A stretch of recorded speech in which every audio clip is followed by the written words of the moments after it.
예, 계속해서 코로나19 확산 비상 뉴스특보 3부 시작하도록 하겠습니다.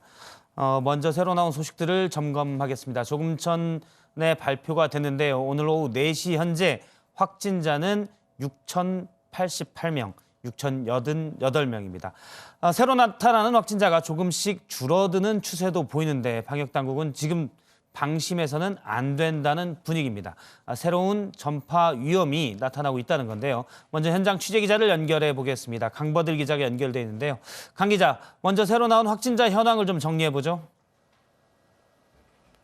예, 누적 확진자가 6,000명을 넘어섰습니다. 오늘 오후 4시 기준으로 6,088명, 어제 같은 시간 대비 467명 늘었습니다. 사망자 숫자는 따로 발표되지 않았는데요. 오후 2시 방역대책본부 브리핑에서 37명에 추가로 조사하는 건이 있어 더 늘어날 수 있다는 설명이 있었습니다.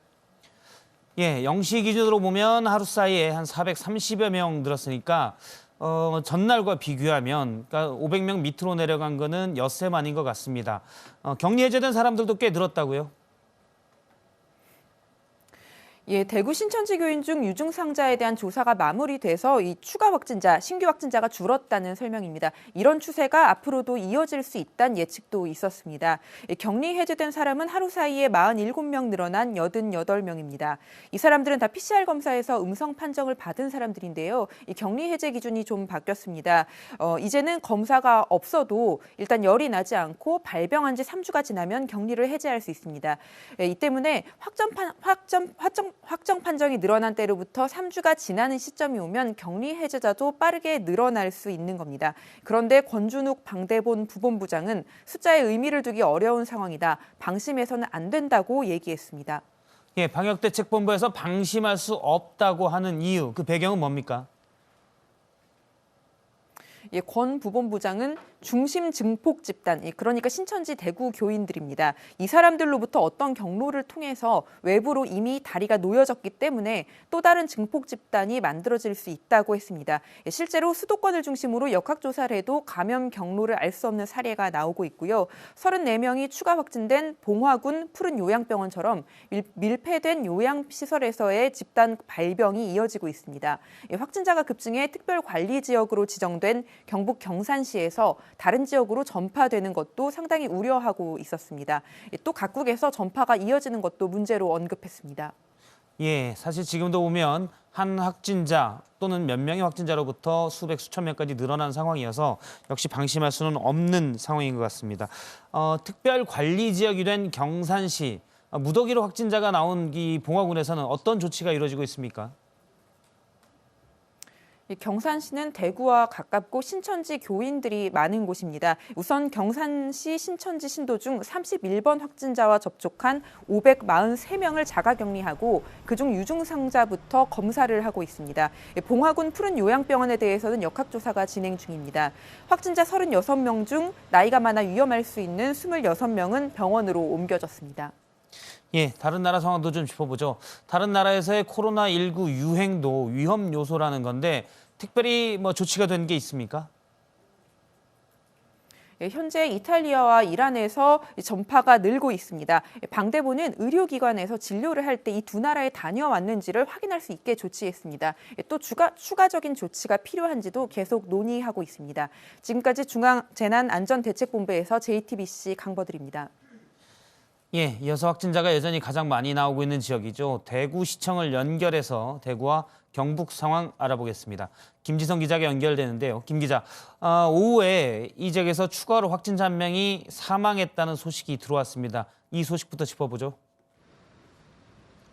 네, 오늘 오후 1시 20분쯤 60대 남성 A씨가 경북대 병원에서 숨졌습니다. 지난달 11일 호흡곤란으로 입원했고 증상이 계속되자 일주일 뒤인 18일 경북대 병원으로 옮겼습니다. 지난달 20일 검사에서는 음성이 나왔습니다. 그런데 발열이 계속되자 지난달 27일 재검사를 받았고 확진 판정을 받았습니다. 평소 당뇨병과 심근경색 등 지병이 있었다고 합니다. 오늘 대구, 경북에서만 4명이 사망했습니다. 이 가운데 1명은 기저질환이 없던 것으로 파악됐습니다. 현재까지 코로나19로 숨진 사람은 모두 40명입니다. 이 가운데 1명을 제외하고는 전부 대구, 경북 지역입니다. 예, 앞서 이제 경북 봉화군의 푸른 요양원에서 확진자가 대규모로 나왔다라는 소식을 전한 바 있는데 경상북도가 이 사회복지시설들을 모두 코호트 격리하기로 했다고요. 네, 경북도청은 도내 사회복지시설 581곳 모두 코호트 격리하기로 결정했습니다. 입소자들은 오는 9일부터 2주간 바깥을 드나들 수 없습니다. 직원들도 일주일 동안 외출과 퇴근이 금지됩니다. 경북도청이 이런 대책을 꺼낸 건 노인과 장애인들이 모여 사는 복지시설에서 집단 감염이 계속 일어나고 있기 때문입니다. 경북 봉화군 푸른 요양원에서는 모두 36명이 확진 판정을 받았습니다. 또 다른 입소자와 직원 약 80명도 검사 결과를 기다리고 있습니다. 특히 입소자 가운데 2명은 이 다른 병원으로 입원한 뒤 확진 판정을 받았습니다. 복지시설에서 시작한 집단 감염이 지역 병원으로 번질 수 있다는 우려가 큽니다. 오늘 0시를 기준으로 대구 지역 확진자 수는 4,326명, 경북은 861명입니다. 예, 대구와 청도에 이어 경북 경산시가 지금 감염병 특별관리지역으로 지정됐는데요. 이 소식도 좀 자세히 짚어보죠. 네, 경산시 확진자는 347명입니다. 경북 지역 전체 확진자의 40%를 차지합니다. 특히 오늘 추가된 확진자 89명 중 70%도 경산에서 나왔습니다. 경북 지역 신천지 관련 환자 가운데 절반가량도 경산시에 거주하는 것으로 나타났습니다. 상황이 심각해지자 정부는 오늘 경산시를 감염병 특별관리 지역으로 지정했습니다. 대구와 청도에 이어 세 번째입니다. 생활치료센터를 추가로 설치하고 일반 시민을 위한 선별진료소도 만들 계획입니다. 지금까지 대구시청에서 JTBC 김지성입니다. 예, 그러면 계속해서 전국의 코로나19 확진자 상황을 짚어보도록 하겠습니다. 전국적으로는 지금 6천 명을 넘었는데요. 코로나19과 관련된 여러 가지 상황을 보도국의 여성국 기자를 연결해 알아보겠습니다. 여 기자, 신천지 교인들에 대한 자가격리 해제 시점을 놓고 중앙재난안전대책본부와 대구시가 서로 의견이 좀 다르다고요? 네, 중대본은 자가격리 후 3주가 되는 오늘 8일까지 증상이 없으면 검사를 하지 않고 자동격리 해제한다는 입장입니다. 하지만 대구시는 신천지 교인들이 검사를 받아 음성 판정을 받을 때까지 자가격리 시점을 연장한다는 입장을 고수했습니다. 현재 대구에는 지난달 27일부터 이달 11일까지 2차로 자가격리된 2,311명의 신천지 교인들이 있습니다. 대구시는 오늘 중대본에 이런 방침을 수용해달라고 건의했습니다. 예, 신천지와 접촉했다는 거짓말을 해서 코로나19 검사를 받은 20대가 구속이 되고 또 재판에 넘겨졌죠? 네, 수원지검은 공무집행방해와 감염병 예방법 위반 등 혐의로 20대 남성 A씨를 구속 기소했다고 밝혔습니다. A씨는 지난달 21일 대구 신천지교회에서 31번 환자와 접촉했고 기침 증상이 있다면서 119에 허위 신고하고 구급차를 이용했습니다. 또 이 남성은 보건소에서 역학조사를 받아 업무를 방해한 혐의도 받고 있습니다. 경찰은 처음에 배달원인 A씨가 배달용 오토바이와 체크카드를 갖고 달아난 혐의로 입건해 조사했습니다. 이 과정에서 코로나19 검사를 받고 자가격리됐다는 말을 듣고 A씨가 대구에 방문한 적이 없고 허위 검사를 받았다는 또 다른 범죄를 밝혀냈습니다. 예, 경기도 용인의 상황을 짚어보도록 하겠습니다. 코로나19 추가 확진자가 나왔다고요? 네, 용인 지역 12번째 확진자가 나왔습니다. 백군기 용인시장은 자신의 소셜미디어에 처인구 원산면에 사는 39살 여성이 오늘 양성 판정을 받았다고 밝혔습니다. 이 여성은 지난 3일 확진 판정을 받은 40대 여성과 친구 사이인 것으로 알려졌습니다. 용인시는 이번 확진자의 동선이 확인되는 대로 시민들에게 공개할 예정입니다. 지금까지 보도국에서 전해드렸습니다. 예, 그러면 계속해서 스튜디오에서 전문가 그리고 보도국 기자들과 함께 코로나19 확산세 짚어보도록 하겠습니다. 신상엽 한국의학연구소 학술위원장님 나오셨고요. 또 보도국의 최종혁 고석승 기자가 자리했습니다. 안녕하세요. 예, 먼저 확진자 숫자를 짚어보고 이 추세를 한번 얘기해 보도록 하겠습니다. 오늘 오후 4시 기준으로는 현재 확진자 수가 6천 명을 넘었지요. 네, 조금 전 오후 4시 기준으로 중대본이 밝힌 코로나19 확진자 수가 총 6,088명입니다. 1월 20일 첫 국내 확진자가 발생한 지 45일 만에 6천 명을 넘어선 수치인데요. 이 하루 증가 추세를 좀 비교해 보면 어제 같은 시각 어제 오후 4시 기준으로는 467명이 증가를 했습니다. 참고로 예. 0시 기준으로는 전날보다 438명이 증가를 한 건데요. 아시겠지만 0시 기준으로 집계를 시작한 지난 3일부터 이 하루 확진자 증가 추세를 한번 좀 비교를 해보면 이 3일에는 600명, 그리고 4일에는 516명, 그리고 오늘 438명이 늘어난 겁니다. 지금 예. 500명대 아래로 떨어지긴 했지만 뭐 여전히 400명대를 좀 유지를 하고 있는 수치입니다. 그렇습니다.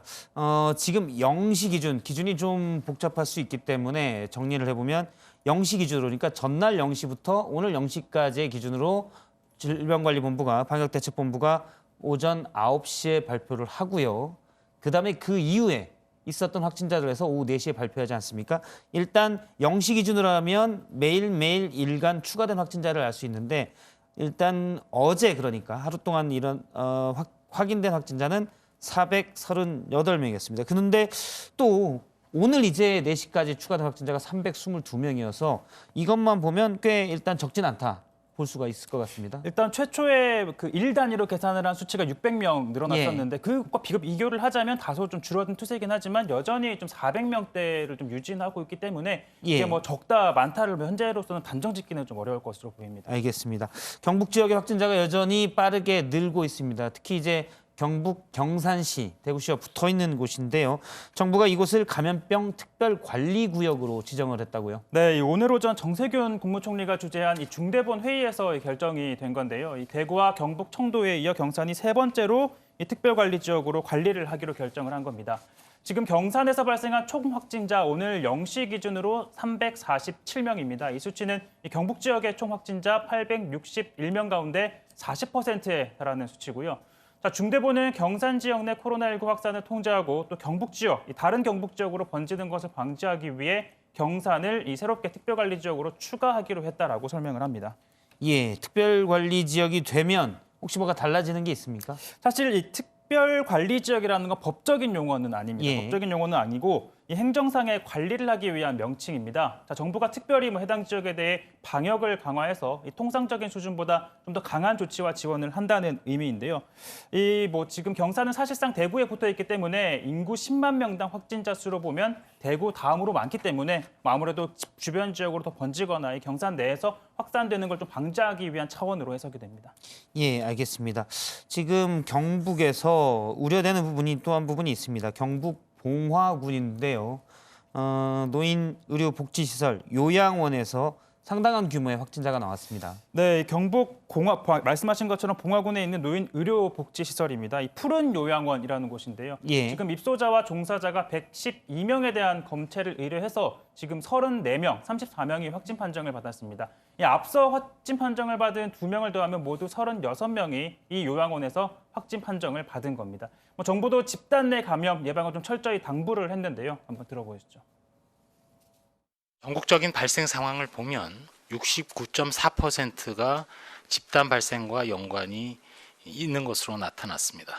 가능한 한 모든 모임 그리고 외출을 자제해 주시고 발열이나 호흡기 증상이 있는 사람과는 접촉을 피해야 됩니다. 특별히 폐쇄된 공간에서 많은 사람들이 모이는 장소에 종교 행사 등에 대한 방문이나 참석은 최대한 자제해 줄 것을 부탁드립니다. 예, 몇 가지를 좀 교수님과 얘기를 나눠보겠습니다. 지금 우려가 되는 부분이 경북 봉화의 푸른 요양원 34명이 확진 판정을 받았습니다. 사실은 역시 집단 시설에서 한두 명이 감염이 됐을 때 얼마나 많은 사람들이 또 같이 감염될 수 있는지 이런 부분을 잘 보여줄 수도 있다라고 생각이 드네요. 지금 이제 신천지 대구교회나 청도에 있는 대남병원 또 이런 요양원 또는 운동시설 이렇게 이제 폐쇄된 공간에서 사람들이 많이 모이고 밀접한 접촉을 하는 상황에서 이제 코로나19 같은 경우에 이렇게 이제 집단적인 유행을 일으킬 수가 있다라는 특징이 한 번 또 나타나게 된 겁니다. 예, 계속 이런 사례들이 생기다 보면은 사실은 방역도 좀 어려워지고 특별히 그래서 이런 집단 시설을 갈 때는 특별히 더 조심을 해야 될 것 같습니다. 일단 이제 집단 시설 자체에 대한 이제 방역 당국의 노력도 필요할 것 같고요. 예. 또 그런 모임들이나 이런 곳에 가지 않는 그런 또 시민들의 이제 사회적 거리두기도 또 같이 필요할 것 같습니다. 예, 이 추세 증가되는 사람들의 추세를 좀 보도록 하겠습니다. 일간 기준으로 그러니까 어제 0시부터 오늘 오전까지 0시, 오늘 오전 0시 기준으로 한다면 438명이 늘어서 약간 뭐 섣부른 기대일 수도 있지만 이전보다는 약간 줄었다라고 볼 수도 있습니다. 이전에는 뭐 많을 땐 800명까지 갔으니까요. 이거 어떻게 봐야 될까요? 뭐 일단은 이제 이번 주 들어오면서 신천지 대구교회 중심의 이제 확진자들이 이제 어느 정도 대부분 다 확인이 되고 이제 일단락이 이제 되고 있는 상태고요. 예. 이제부터 나타나는 사람들은 신천지 대구교회의 2차, 3차 감염자들, 또 이렇게 요양원이나 이런 곳들을 통한 이제 소규모 유행들, 거기에 예.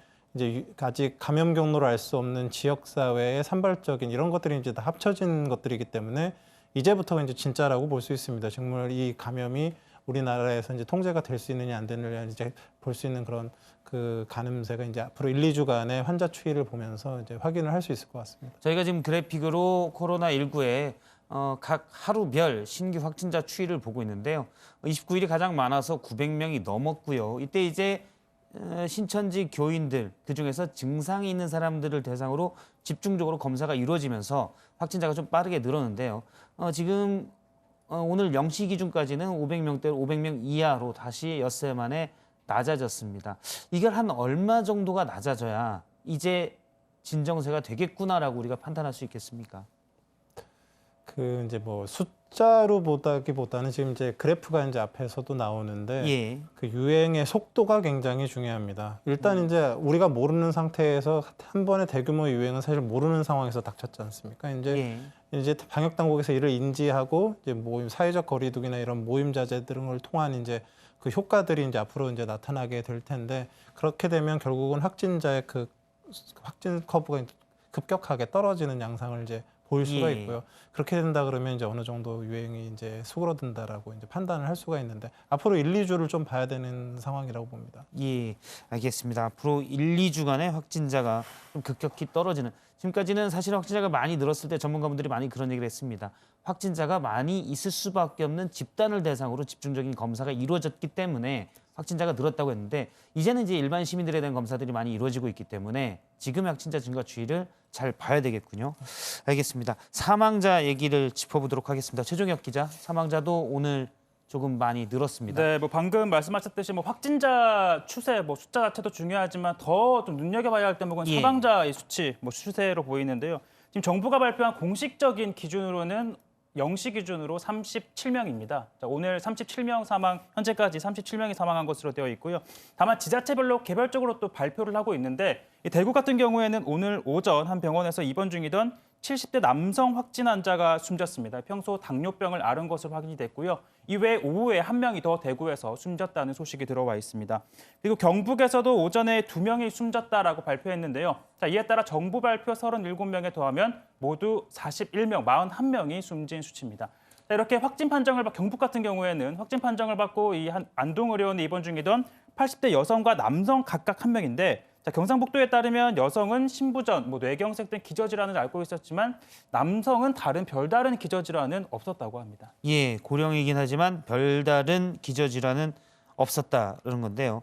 이전에도 지금 그런 사례가 나오고 있습니다. 앞서도 있었고요. 그리고 맨 처음에 40대 경주의 남성도 있었고요. 이번에 이제 특별한 기저질환이 없었던 세 번째 사망자가 될 수도 있는데 일단 뭐 고령이긴 합니다. 80대 남성이기 때문에요. 어떻게 해봐야 됩니까? 지금 뭐 그 대부분은 다 이제 기저질환을 갖고 계신 분들이 사망하고 계시고 이제 요즘 예. 몇 분 정도가 이제 기저질환이 특별히 없었다라고 하는데요. 사실은 고령인 65세 이상 고령이라는 것 자체가 사실 전신의 장기의 기능이 젊은 사람보다는 떨어져 있다라는 자체를 의미를 하거든요. 예. 그렇기 때문에 뭐 기저질환이라는 건 거기에 더해서 이제 좀 더 악화시킬 수 있는 요인이 있는 거지만 기본적으로 뭐 폐든 심장이든 콩팥이든 이제 어떤 그 장기의 기능 자체가 노령이 될수록 떨어질 수밖에 없고 또 외부에 이제 그 감염이 왔을 때 그걸 갖다가 이겨낼 수 있는 그런 면역력 자체도 낮을 수밖에 없는 그런 부분들이 있기 때문에 고령분들은 사실 그 자체가 이제 위험 요인이라고 볼 수 있겠습니다. 예, 우리 방역 당국에서는 기저질환 중에 뭐 하나에다가 고령이 있거나 이렇게 몇 가지 기준이 더해졌을 때 입원하도록 했었거든요.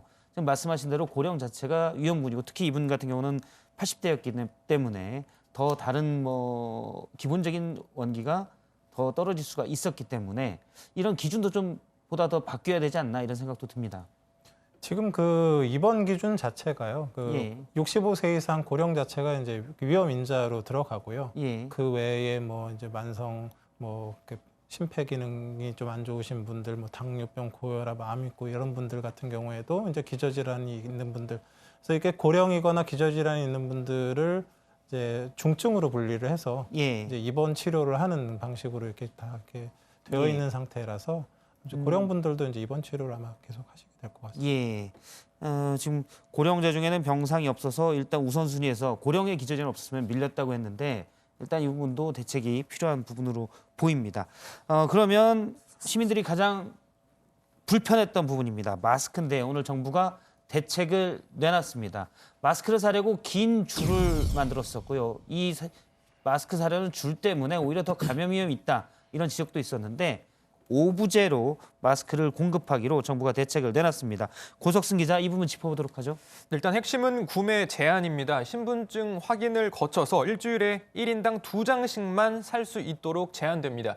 출생 연도에 따라 마스크 구매 오부제를 적용하는 건데요. 예를 들어서 주민등록번호 이 출생 연도 마지막 자리가 1과 6이면 월요일에, 또 2나 7로 끝나면 화요일에 살 수 있습니다. 자, 그리고 주말에는 평일에 사지 못한 사람들이 구매를 할 수 있게 했습니다. 주민등록증이나 운전면허증, 여권 같은 신분증을 반드시 지참해야 합니다. 대류 구매는 또 안 된다고 합니다. 자, 정부는 원활한 공급을 위해서 공적 마스크 물량을 현재 50% 수준에서 80%까지 늘리기로 했습니다. 현재 하루 생산되는 마스크 1,000만 장의 80%인 800만 장을 정부가 공적 마스크로 공급을 하겠다는 겁니다.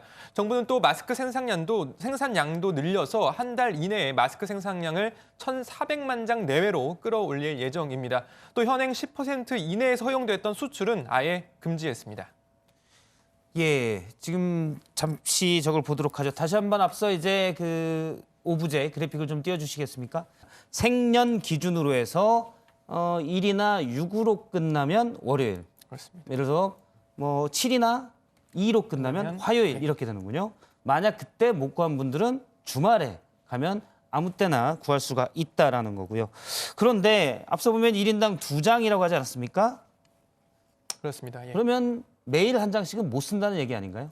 사실상 그런 셈입니다. 이미 정부는 지난 3일에 마스크 재사용 방법 등을 담은 마스크 사용 권고사항을 내놓은 바 있습니다. 재사용의 전제는 우선 오염 우려가 적은 곳에서 썼던 마스크여야 하고요. 동일인, 그러니까 남이 쓴 마스크는 당연히 안 되고 내가 쓴 마스크여야 합니다. 두 가지 전제 조건이 해당이 된다면 재사용이 가능하다라는 건데요. 우선 한 번 쓰고 나서 환기가 잘 되는 곳에서 건조한 후에 다시 착용을 해야 합니다. 깨끗하게 쓰겠다고 뭐 알코올 소독을 하거나 전자레인지, 헤어드라이기 등을 이용한 건조를 하게 되면 오히려 필터가 손상이 되거나 성능이 떨어질 수 있어서 오히려 더 좋지 않다고 합니다. 세탁도 마찬가지고요. 또 마스크를 쓴 뒤에 겉면 등을 손으로 만지시면 안 됩니다. 또 벗을 때도 겉면을 만지지 않고 끝만 잡고 탈착을 하셔야 합니다. 예, 마스크를 여전히 구하기 힘들다 보니까 중국에 이제 계속 마스크가 나가고 있다. 이런 얘기들이 계속 많거든요. 이건 어떻습니까? 혹시 팩트체크가 됩니까? 당연히 일단은 사실이 아닙니다. 중국뿐만 아니라 전 세계로 수출되는 물량이 이미 크게 줄었습니다. 관세청에 따르면 지난달 26일 이 마스크, 손소독제 긴급 수급 조정 조치 고시가 시행된 이후에 그 이후부터 어제 오후까지 실제로 통관이 이뤄져서 수출이 된 마스크는 777장에 불과합니다. 수출 신고가 하루 평균 10,000장 안팎이 있는데 신고된 수출 물량도 대부분 통관에 성공하지 못해서 수출이 이뤄지지 않은 겁니다. 정부에 따르면 이른바 보따리상 수출도 현재 대부분 막힌 상황이라고 합니다. 사실상 해외로 나가는 물량은 현재도 거의 없다고 봐도 된다라는 겁니다. 예, 마스크 매점에서 그러니까 마스크 값이 오를 거를 알고 미리 사뒀던 사람들도 있었습니다. 이 부분도 이제 마스크가 사실 시중에 유통되는데 그걸 막는 요인이 됐었잖아요. 예. 그렇습니다. 사실 지금 마스크가 부족한 이유는 답은 간단하죠. 공급이 수요를 따라가지 못하고 있는 건데 현재 우리나라 하루 마스크 생산량이 1,000만 장이 조금 넘습니다. 그런데 이 수출 규제 이전에 해외로 빠져나간 물량에다가 또 국내 유통업자들이 일부 잡아놓은 물량이 아직 풀리지 않은 것도 있는 것으로 추정이 되고 있습니다. 자, 그래서 재고가 부족합니다. 그러니까 간단하게 요약하면 하루 생산해서 그날 바로 쓰는 그런 상황이 돼버린 겁니다. 수출 규제 이전에 해외로 빠져나간 마스크는 뭐 현재 상황에서 어떻게 할 수 없는 상황이라고 쳐도 매점 매석, 이 사재기를 해놓은 마스크를 찾아내는 게 그나마 좀 관건인데요. 경찰청이 지난달 28일부터 전국 지방경찰청과 경찰서 등에 마스크 유통질서 교란 행위 특별 단속팀을 운영을 했는데 오늘까지 매점 매석 행위 등과 관련해서 151명을 검거했다고 합니다. 현재 이들로부터 수거한 마스크가 782만 장에 달합니다. 예, 780여만 장의 마스크는 이들로부터 확보한 마스크는 다시 공적 판매가 된다고 합니다. 교수님께 한 가지 여쭤볼게요. 앞서 이제 마스크 생산량을 1,400만 장까지 늘린다고 했지만 빠른 시일 내에 될 것 같진 않고요. 그러면 인구 대비라면 여전히 부족하기 때문에 많은 숫자를 공적 판매로 돌린다고 하더라도 뭐 어떻게 보면 당연하게 하루에 전 국민이 한 장씩은 못 쓰는 상황입니다. 예, 어떻게 좀 더 설명을 해주시죠. 어떻게 하면 효율적으로 뭐 일주일에 2장씩을 1인당 쓰게 했으니까요. 어떻게 하면 될지. 뭐 기본적으로는 이제 마스크는 원래 일회용이고 이제 재사용을 해서는 안 되는데요. 예. 이제 좀 마스크의 이렇게 사용 목적에 따라서 좀 이렇게 선택과 이렇게 사용법을 좀 달리했으면 좋겠는데요. 일단은 이제 환자거나 환자를 봐야 되는 의료인 같은 경우는 뭐 재사용 이런 건 절대로 안 되는 거고요.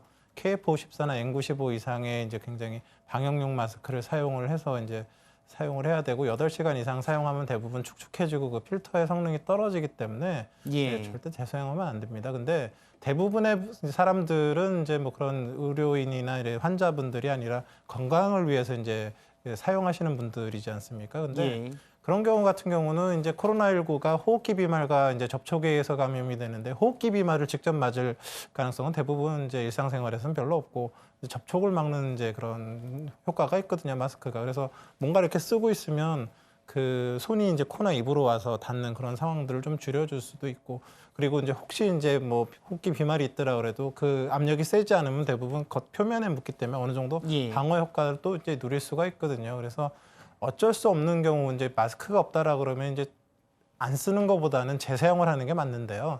근데 재사용을 할 때 아까 짚어주시긴 했는데 그 안에 이제 마스크 안에 MB 필터라는 필터가 있습니다. 근데 이게 예. 열이 가해지거나 물에 닿으면은 그 거의 이제 손상이 돼서 사용할 수가 없게 되거든요. 그래서 마스크를 혹시라도 재사용하게 될 때는 가급적이면 깨끗한 마스크를 이제 뭐 햇빛이나 아니면 이렇게 환기가 잘 되는 곳에 이제 말리시는 게 좋겠고요. 좀 일부 좀 더 연구는 돼봐야 되는데 이제 자외선 살균기 같은 것들을 사용할 때 조금 도움이 된다라는 그런 연구들이 있는데 그건 조금 이제 연구자들이 좀 연구를 해서 좀 그런 연구들이 좀 많이 돼 있긴 한데 해외에 아직 이렇게 입증이 잘 되지는 않았습니다. 그런 드라이기로 것들도 말리면 열 때문에 그 안에 있는 필터가 망가집니다. 고장나 버려서 사실은 마스크에 방역 기능이 제대로 안 되기 때문에 그건 하지 말아야 되고 자외선 살균기 뭐 그 얘기도 나오더라고요.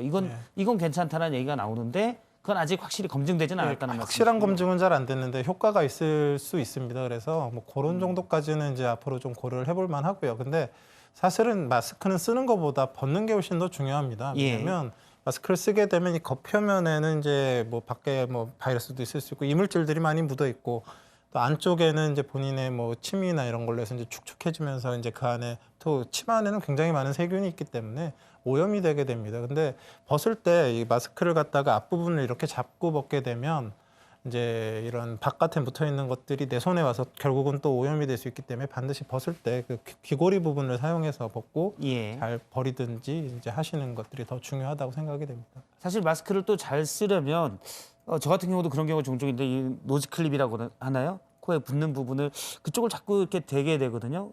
근데 그런 것도 이제 부적절한가요? 가급적이면 이제 만지시지 않는 게 좋겠죠. 이제 맨 처음에 그러니까 마스크를 착용하기 전에 손을 잘 닦고 예. 그다음에 이제 마스크가 이제 헐거워지게 되면 외부에 있는 오염 물질들이 안으로 들어와서 계속 머물게 되면서 이제 문제가 될 수 있기 때문에 잘 고정을 하는 게 중요한데요. 그래서 예. 맨 처음에 딱 손 잘 씻고 고정한 다음에는 안 만지시는 게 안 만지는 게 가장 좋다. 물론 자외선 살균기가 확실한 검증은 안 됐지만 도움은 될 수 있을 것으로 보이는데 문제는 또 가정에 뭐 자외선 살균기를 구비해 놓은 분들이 그렇게 많이 있지는 않을 것 같아요. 예. 자외선 일단 뭐- 햇빛에 뭐 말리시는 것들도 좀 고려해 보겠습니다. 예. 햇빛에 펼쳐서 재사용할 땐 말리는 게 가장 좋다라는 말씀입니다. 알겠습니다. 다음 얘기를 또 해보도록 하겠습니다.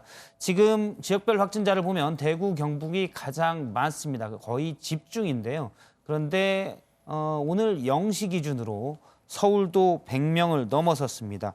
이 부분을 지역별 확진자를 최종익 기자가 좀 짚어보죠. 네, 뭐 오후 4시에 정부가 밝힌 자료가 있긴 하지만 지역별 통계는 정부가 0시 기준으로만 발표를 합니다. 이 기준으로 좀 설명을 드리면요. 지역별 누적 확진자 수는 보시는 것처럼 대구가 뭐 가장 많고요. 그다음에 경북이고 경기에 이어서 서울이 100명을 넘어섰습니다. 그리고 부산, 뭐 충남, 경남, 그리고 울산, 강원 순인데요. 지금 부산 같은 경우에는 당초 보고가 잘못이 되어서 오늘 0시 기준으로는 어제 전날에 비해서 1명이 줄어든 수치입니다. 자, 국제적으로 서울만 좀 보면 이 중대본 자료에 따르면 지난 2일 90명을 넘어섰고요. 어제 이 99명에서 오늘 103명이 됐습니다. 다만 서울시가 오늘 오전 10시 기준으로 발표한 바에 따르면 105명인데요. 이 정부 집계보다는 2명이 많은 수치인데 이 어제까지 환자가 없었던 이 강북구에서 새로운 환자 2명이 발생을 했다고 합니다. 예, 사실상 뭐 서울 그러면 전 곳에서 전 구에서 확진자가 나왔다 이렇게 볼 수 있습니까? 네, 지금 서울이 자치구가 25개가 있는데 이 가운데 서울 중구를 제외한 24개 구에서 확진자가 발생을 한 겁니다. 예. 이 서울시 같은 경우에는 확진자 집계를 이 질병관리본부 지침에 따라서 이 확진 판정을 받은 선별진료소가 소재된 지역을 기준으로 삼습니다. 그러니까 이 다른 시도 거주자라고 하더라도 서울에서 검사를 받고 양성 판정이 나왔으면 서울 확진자 통계에 집어넣는 거고요. 자, 서울에 거주하는 확진자 수만 보자면 이 자치구별로는 송파구가 12명, 그리고 종로구가 11명, 강남구, 노원구 등 순입니다. 예, 지금 사실 서울은 뭐 밀집돼 있기 때문에 구별로 이렇게 볼 수는 뭐 다 사실상 거의 같이 볼 수가 있기 때문에 뭐 따로 지리적으로 멀리 떨어져 있는 게 아니어서요. 전 구에서 사실 나왔다 이렇게 볼 수 있는데 서울의 특징적인 것은 집단 감염은 사실 많지 않다는 겁니다. 전국적으로 보면 아마 신천지 교인들 비중이 크기 때문에 집단 감염이 70% 가까이 높게 나오는데 서울의 경우는 뭐 은평성모병원이 14명, 성동구의 아파트가 13명, 나머지는 대부분 개별 감염 사례가 좀 많거든요. 이건 어떻게 봐야 될까요? 그 이제 역학조사를 할 때 주로 이제 두 가지를 보거든요. 감염 경로와 접촉자 조사. 근데 감염 경로를 갖다 이제 찾는 이유가 그 감염 경로를 찾아내서 역학적 고리를 끊지 못하면 사실 대규모 유행이 될 수 있기 때문에 그렇거든요. 예. 근데 이제 이런 지역사회 유행이 되다 보면 감염 경로를 찾을 수 없는 이런 그 환자들이 많이 확인이 되게 됩니다. 근데 이런 분들 중에서 혹시 진짜 이 역학적 고리가 있어서 대규모 유행을 이제 일으킬 수 있는 그런 가능성이 있기 때문에 방역 당국이 사실 긴장하고 있는 거고요. 지금 산발적인 유행이지만 이제 사회적 거리두기나 이런 충분한 노력들을 기울이지 않으면 또 다른 이 씨앗이 돼서 역학적 고리를 해서 이제 대규모 유행이 또 생길 수도 있기 때문에 그런 부분들을 이제 유의해서 좀 지켜봐야 될 것 같습니다. 그러면 사실 숫자로 보면 어떻습니까? 그러니까 앞서 보면 집단 감염 사례도 있지만 집단 감염은 말씀하신 대로 이제 감염 경로를 파악하기 쉽지만 그렇지 않은 확진자들도 서울 시내에 일단 60-70명들이 발생을 했거든요. 그러면 아직 확인 안 된 확진자들도 있을 수가 있다. 이렇게 볼 수가 있지 않겠습니까? 당연히 이제 뭐 숨어 있는 확진자들이나 무증상 확진자들은 있을 것 같은데요. 예. 지금 그나마 다행인 거는 결국 어떤 이제 집단이나 단체가 그 안에 끼게 되면 어느 정도 결국은 드러나게 되거든요. 아, 여기에서 주로 많이 나온다. 이제 그런 식의 뭐 신천지 대구교회 같은 그런 대규모 유행은 아직 서울 예. 지역에는 없는 걸로 보여서 산발적인 유행은 또 그만큼의 또 그 위험성이 좀 떨어지는 부분들은 있기 때문에 좀 더 지켜봐야 될 것 같습니다. 그 부분은. 예, 알겠습니다. 이 부분 짚어봤고요. 오늘 오후 그 새로 들어온 속보기 때문에 하나 전달을 좀 하도록 하겠습니다. 알아보도록 하겠습니다. 청와대가 밝힌 바에 따르면 북한 김정은 위원장이 문재인 대통령에게 친서를 보내서 뭐 코로나19 사태에 대해서 염려를 표했다고요? 네, 청와대가 밝힌 내용인데요. 이 문재인 예. 대통령과 북한 김정은 위원장이 친서를 주고 받았다고 합니다. 자, 윤두환 국민소통수석에 따르면요. 이 김정은 위원장이 어제 친서를 보내왔고 이 코로나19와 싸우고 있는 우리 국민들에게 위로의 뜻을 전했다고 합니다. 직접 들어보시죠. 네, 윤두환 다시 한번 들어보도록 하죠. 이제 얘기가 아직 준비가 안 됐는데요. 예, 들어보겠습니다. 김 위원장은 남녘 동포들의 소중한 건강이 지켜지기를 빌겠습니다는 말도 했습니다. 김정은 위원장은 문재인 대통령의 건강을 걱정하며 마음뿐일 수밖에 없는 상황에 안타깝다는 심정을 표했습니다. 또 문재인 대통령이 코로나19 바이러스를 반드시 극복할 수 있도록 조용히 응원하겠다며 문 대통령에 대한 변함없는 우위와 신뢰를 보냈습니다. 네, 방금 들으신 내용이 담긴 친서를 어제 김정은 위원장이 문재인 대통령에 보냈고요. 자, 이에 대한 답장을 문재인 대통령이 감사의 뜻을 담아서 역시 친서를 김정은 위원장에게 오늘 보냈다고 합니다. 자, 이렇게 코로나19 사태 외에도 김정은 위원장은 이 친서 내용에서 지금 한반도를 둘러싼 정세에 대한 진솔한 소회와 입장도 함께 밝혔다고 합니다. 예, 남북 정상의 친서 교환은 올해 들어서 처음인데요. 그런데 눈에 띄는 모습이 사실 김정은 위원장의 동생이죠. 김여정 제1부부장이 청와대를 비난하는 담화를 최근에 내놓지 않았습니까? 네. 그런데 다음에 바로 다시 김정은 위원장이 또 코로나19 사태를 염려하는 친서를 보내서 약간 두 메시지가 잘 이해가 안 됩니다. 네, 김정은 위원장의 동생 이 김여정 제1부부장이 그제죠. 지난 3일 밤에 이런 담화를 내놨습니다. 아시겠지만 청와대가 앞서 북한의 합동 타격 훈련에 대해서 유감을 표했었는데 그것과 관련해서 반발을 한 거였습니다. 표현을 보면 심지어 조롱의 표현도 청와대를 향한 조롱의 표현도 함께 담겼었는데 주제에 넘은 처사다, 전응한 사고다, 이 청와대를 향해서 3살 난 아이, 완벽한 바보 등의 조롱이 섞인 표현을 사용을 했었습니다. 그리고 하루 만에 어제죠, 이 김정은 위원장의 친서가 온 건데 자, 이에 대해 청와대 고위 관계자가 이렇게 설명을 했습니다. 자, 구체적인 사안에 대해서는 밝힐 수 없는 부분이다. 특별히 해석을 다툴 수 없는 부분, 밝히기 어려운 부분이라면서 좀 있는 그대로 해석해주면 될 것 같다라고 좀 말을 아꼈습니다. 예, 오늘 청와대 관계자에게 기자들이 이 부분에 대해서 집중적으로 물었는데 친서의 구체적인 내용 또 맥락을 얘기할 수 없다라고 답을 했다고 합니다. 알겠습니다. 계속해서 코로나19 상황 짚어보도록 하겠습니다. 이제는 자가격리돼 있는 분들에 대한 얘기를 좀 해보도록 하겠습니다. 지금 코로나 확진자 중에서도 대구에서만 2,000명 넘게 병상이 없어서 자가격리돼 있는 분들도 있고요. 또 접촉자 중에서도 자가격리돼 있는 분이 꽤 있습니다. 그런데 고석승 기자, 자가격리의 지침을 어기는 사례가 좀 많다고요? 그렇습니다. 지난 1일에 대구시가 자가격리 의무를 위반한 간호사 3명, 간병보호사 1명 등 5명을 감염병 예방법 위반 혐의로 경찰에 고발하겠다고 밝혔습니다. 그만큼 현재 이 자가격리 의무를 위반하는 사람들이 꽤 많았다라는 건데요. 자, 그런데 고발 조치 발표가 나온 다음 날인 2일, 대구의 또 다른 확진 환자도 집 밖으로 나와서 마스크를 사려다가 발각되는 일이 있었습니다. 예, 대구 외 다른 지역에서는 자가격리 의무를 위반한 그런 확진 환자도 꽤 있었다고 그러던데요. 그렇습니다. 지난달 27일 경북 안동의 한 신천지 교인이 코로나 검사를 받았습니다. 당연히 검사를 받고 자가격리 대상이었죠. 그런데 검사 다음 날 버젓이 운영 중인 카페로 출근을 해서 일을 한 겁니다. 그리고 그날 저녁 확진 판정을 받았습니다. 경북 경주에서도 한 남성이 격리 기간에 행정복지센터와 금융기관, 사진관 등을 돌아다니다가 다음 날 검사를 통해 확진 판정을 받아 논란이 된 바 있습니다. 확진 판정을 받고도 바깥에 나온 사람들도 있지만 상당수는 확진 판정을 받기 전에 이런저런 이유로 격리 대상자로 공지가 됐는데 이를 지키지 않은 경우가 많습니다. 확진 판정을 받기 전이어도 격리 지침, 격리 권고 절대 어기면 안 될 것 같습니다. 예, 이런 사례들도 있지만 의심 증상이 있었을 때 내가 혹시 확진될 수 있기 때문에 나의 동선을 꼼꼼히 기록을 미리 해두자. 나중에 잘 알 수 있도록 이런 사례도 있었죠. 그렇습니다. 앞선 사례와 달리 굉장히 모범적인 사례라고 할 수가 있는데 이 1129번 확진 환자로 알려진 인천의 한 50대 남성입니다. 증상을 느낀 직후부터 스스로 동선 일지를 쓰고 주변 접촉을 최소화하기 위해서 일부러 버스, 지하철 등 대중교통 이용을 최대한 자제하고 먼 거리도 걸어 다녔다고 합니다. 사회적 거리 두기를 자발적으로 실천을 한 겁니다. 현재는 치료가 마무리돼서 지난 3일 퇴원을 했다고 합니다. 예, 인천에 1129번 환자처럼만 해준다면 걱정할 게 별로 없을 텐데 자가격리를 제대로 지키지 않는 분들이 좀 나오기 때문에 우려가 있습니다. 정부가 대책을 내놨다고요?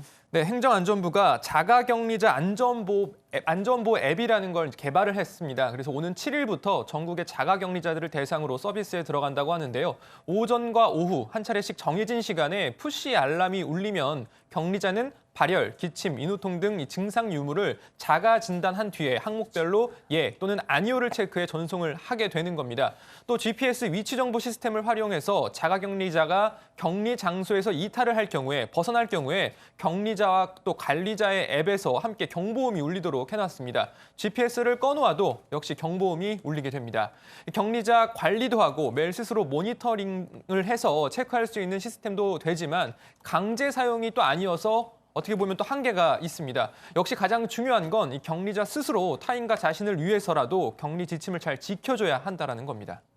예, 자가격리된 분들이 많은데요. 사실 스스로 선택하고 행동하게끔 하기 때문에 물론 자가격리 앱이 지금 고석승 기자가 소개한 대로 있지만 강제 사항이 아니어서 어떻게 이건 정부가 따로 관리할 수가 없습니까? 이제 뭐 관리가 힘드니까 어찌 보면 이제 앱을 만들었다고 볼 수 있는데요.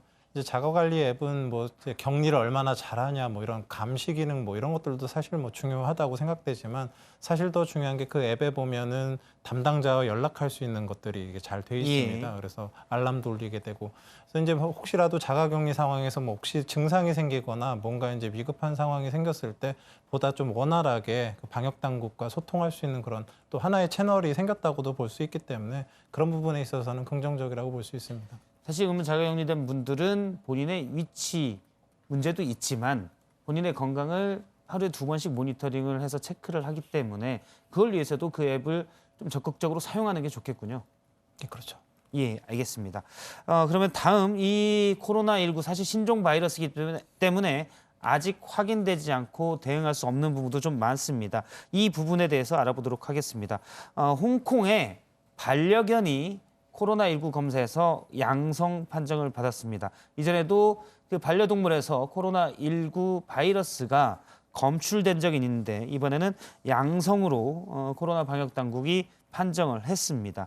이거 어떻게 봐야 될까요? 일단 뭐 세계보건기구에서는 최종혁 기자 지금까지 개와 고양이나 이런 동물들이 코로나19에 감염되지 않는다 이렇게 얘기를 했는데 이번에는 양성 판정을 내렸어요. 네, 이게 홍콩 정부의 농수산보호부가 좀 내놓은 발표인데요. 각종 뭐 현지 언론 보도 등에 따르면 신종 코로나 바이러스에 감염된 확진자가 있습니다. 이 확진자의 반려견이 이 코로나19에 감염된 것으로 나타났다라는 소식을 전해온 건데요. 이 포메라니안 종의 반려견이라고 합니다. 역시 뭐 바이러스 양성 판정이 났다고 하고요. 이 견주가 확정 판정을 받은 다음에 이 반려견을 지난달 28일 이 격리를 한 다음에 몇 차례 검사를 시행한 결과 모두 약한 양성 반응이 나왔다고 합니다. 예. 자, 해당 사례를 검토한 뭐 대학 전문가나 이 세계 동물보건기구가 이 사람과 동물 간의 전파가 이루어졌을 가능성이 크다는 점에 동의를 했다라는 게 홍콩 정부의 뭐 입장인 거고요. 다만 해당 반려견이 뭐 코로나19 증상을 보이지는 않았다라고 덧붙였습니다. 예, 이건 어떻게 봐야 될까요? 교수님께 좀 물어보겠습니다. 지금까지 많은 전문가들이 코로나19 바이러스가 박쥐부터 나왔을 가능성이 크고 다만 이제 사람에게 어떤 경로인지는 모르겠지만 뭐 천상갑이나 뱀이 얘기가 되고 있는데요. 사람에게 전염이 됐고 그런데 개나 고양이에는 전염이 안 된다 이랬었거든요. 그런데 지금 이제 반려견에 대한 양성 판정 이건 어떻게 봐야 됩니까? 조금 이제 그 내용이 좀 복잡하긴 한데요. 예. 이제 일단 오염과 감염은 좀 다릅니다. 예. 이제 그 뭐 지금 반려견한테 검사를 했다고 하는데 이제 만약에 그 확진자와 밀접한 접촉을 한 반려견이라면 그 검사상에서 그 환자가 낸 바이러스가 이제 반려견한테 가서 그걸 이제 검사를 하면 사실 양성이 나올 수 있는데요. 이제 이게 바이러스라는 생물의 특징 자체가 스스로는 생존을 못 하거든요. 그래서 반드시 숙주의 세포 안에 들어가서 그 생존이 가능해지는 그런 특징을 갖고 있는데 이게 이제 이 바이러스가 정말로 반려견을 감염시켰다라는 건 어떤 의미냐면 그 이제 바이러스의 그 세포막 그 단백질막의 이제 열쇠라고 보면 되고 숙주의 세포가 자물쇠라고 보면 되거든요. 예. 대부분의 이제 사람의 바이러스는 동물한테 가서 이 자물쇠를 열고 들어가질 못합니다. 동물께 사람한테도 못 오고 사람 것도 동물한테 못 오는데 이게 들어갔다는 얘기는 사람한테 있었던 코로나 바이러스가 동물의 세포를 열고 들어갔다는 얘기거든요. 예. 그 열고 들어가게 되면 그 감염 증상이 생기게 되고 결국 면역 반응이 생기면서 항체가 생기는 그런 그 감염 증상이 나타나게 되는데 대부분은 검사 당시에 외부에 노출돼 있으니까 검사 오염된 상태에서도 나올 수 있고 감염된 상태에서도 나올 수가 있어요. 그래서 예. 이 이제 그 오염이 됐는지 감염이 됐는지는 결국 이 반려견을 해서 나중에 검사를 해갖고 코로나19에 대한 항체가 생겼다면 예. 안에서 면역 반응이 생겼다는 얘기이기 때문에 이게 뚫고 들어가서 실제로 감염을 일으켰다는 의미가 되고 나중에 검사를 했는데 항체가 안 생겼다 그러면 들어가진 못하고 그냥 외부에 그냥 붙어 있는 예, 거네. 붙어만 있는 거죠. 들어가지 못하면 그냥 바로 죽거든요. 예. 결국은 죽을 텐데 죽기 직전에 이제 검사가 됐을 수 있는 약간 거죠. 복잡한 얘기여서 제가 그냥 이해한 대로만 말씀을 드리면 그러니까 목에 예를 들어 코로나 바이러스가 들어왔다. 근데 여기에 묻어 있으면 내 세포로 들어가서 감염을 안 시키는 거고 그냥 오염이 돼 있는 거고 묻어 있을 뿐이고 내 세포로 들어가서 내 세포를 숙주 삼아서 바이러스가 성장을 하게 되면 이땐 감염이 되는 건데 앞에 이제 홍콩의 그 반려견의 경우 묻어 있는 건지 세포랑 실제 융합 과정까지 됐는지는 현재로서는 알 수 없다라는 말씀이시군요. 오염인지 감염인지 모르는데 결국은 제가 보기에는 반려견에 대해서 항체 검사를 해서 예. 항체가 생겨 있다 그러면 사실 그건 감염으로 어느 정도 인정을 할 수 있고 그러니까 이 사람 코로나 바이러스가 반려견에게 갈 수 있다라는 증거가 될 수 있는데 지금 아직 제가 알기로는 그 자세한 검사까지는 진행은 못 됐지만 가능성을 염두에 두고 지금 연구를 하고 있는 걸로 알고 있습니다. 예. 가능성을 염두에 뒀다는 거는 가능성이 있을 수 있다라는 말씀이시고 지금 코로나19 바이러스도 코로나 바이러스인데 기존의 메르스나 사스의 경우에도 같은 코로나 바이러스인데 개나 고양이에게는 감염되지 않는다라고 했었잖아요. 뭐 않는다기보다는 이제 연구가 많이 안 됐었다라는 게 이제 맞는 표현이고요. 예. 이제 결국 코로나 바이러스는 원래 사람한테 있는 이제 감기 바이러스지만 이 신종이라는 게 대부분 이제 박쥐가 중간에 끼고 지금까지는 계속 야생동물이 꼈었습니다. 그리고 사람이 끼고. 예. 그래서 박쥐와 야생동물과 사람이 같이 어우러진 환경에서 서로 간의 유전자를 주고받으면서 원래는 그 동물의 그 이제 바이러스가 사람의 세포를 못 여는데 예. 유전자를 교환하는 과정에서 열 수 있게 바뀌는 거죠. 어떤 변이가 일어나는 거죠. 이제 종간 장벽을 넘어간다 그러는데 그러면서 이제 신종 감염병이 생기게 되면 이 바이러스는 야생동물, 박쥐, 사람을 다 감염시킬 수 있는 맞는 키를 갖고 있게 되는 거죠. 근데 예. 이 키가 공교롭게도 어찌 보면 연구가 안 돼서 그렇지 개나 고양이를 열 수도 있는 거거든요. 가능성을 완전히 배제할 네, 완전히 수는 배제할 수는 없다라는 없습니다. 그래서 말씀이시군요. 지금 중국 당국이 좀 중간에 관여한 야생동물에 대한 연구를 아마 했을 건데 지금 발표를 하고 있지 않아서 정확하게는 알 수 없지만 예. 이게 어느 정도 개고양이와 그 어느 정도 그 좀 가까운 종이 그런 게 관여를 했다 그러면 사실 가능성이 있습니다. 예. 왜냐하면 지금 반려동물을 키우는 분들이 많기 때문에 만약 그렇다면 사실은 그 뭐 불안감이 좀 더 커질 수가 있습니다. 그래서 이분이 좀 상당히 민감한데 현재로서는 뭐 꼭 감염된다라고는 얘기할 수 없는 상황인데 그건 연구를 통해서 그건 면밀히 밝혀져야 된다 이렇게 정리하면 되겠습니까? 현재로서는? 아마도 요번 케이스 같은 경우는 항체 검사도 해볼 것 같거든요. 그래서 예, 실제로 홍콩 케이스요? 감염이 됐는지 여부를 좀 한번 점검을 하게 될 것 같고요. 그런 부분들은 이제 앞으로 또 확인을 좀 해봐야 되는데 그렇다 할지라도 종간 장벽을 굉장히 넘기 힘들기 때문에 감염이 일어나도 굉장히 강력한 감염이나 심한 중증 감염을 일으키기는 아마 어렵지 않을까. 지금 이 강아지도 뭐 지금 증상은 예. 없다고 얘기가 되고 있어서 그러니까 이전에도 이제 그런 경우가 있었는데 이제 반려동물에서 코로나19 바이러스가 검출된 경우가 있었는데 그때는 그냥 앞서 교수님이 지적하신 대로 감염이 아닌 오염됐을 가능성이 크다 이렇게 봤는데 이번에는 이 반려견을 오랫동안 한 일주일 정도 되는 걸로 아는데요. 격리를 시켰는데 거기에서 나왔기 때문에 그러면 사실은 감염된 건 아니냐 이런 판단도 있는 것 같아요. 뭐 좀 오래 살아남을 수도 있고 그렇기 때문에 예, 그런 건 뭐 완전히 배제할 수는 없으니까요. 아마 조금 더 이제 확인을 해봐야 될 것 같습니다. 아직은 충분한 증거가 나온 상황은 아니라고 봅니다. 만약에 반려동물에 감염, 지금 뭐 이거 완전 가정입니다. 아직 확인된 연구가 아니기 때문에 반려동물에 감염됐다면 사실 반려동물을 통해서 다시 사람에게 감염될 수도 있습니까? 같은 바이러스라 그러면 당연히 가능합니다. 가능한 거죠. 예. 예, 알겠습니다. 이 부분은 좀 교수님 말씀대로 중국에서 더 연구가 되고 있으니까 워낙 사례가 많기 때문에 연구가 되고 있으니까 봐야 될 것 같고요. 중국에서 코로나19 바이러스의 변이, 그러니까 유전자 변이가 일어난 것을 확인했다는 보도가 있었고요. 우리 보건당국도 그것을 인정을 했습니다. 이건 그렇다면 이 바이러스에 대응하는 것이 더 어려워집니까?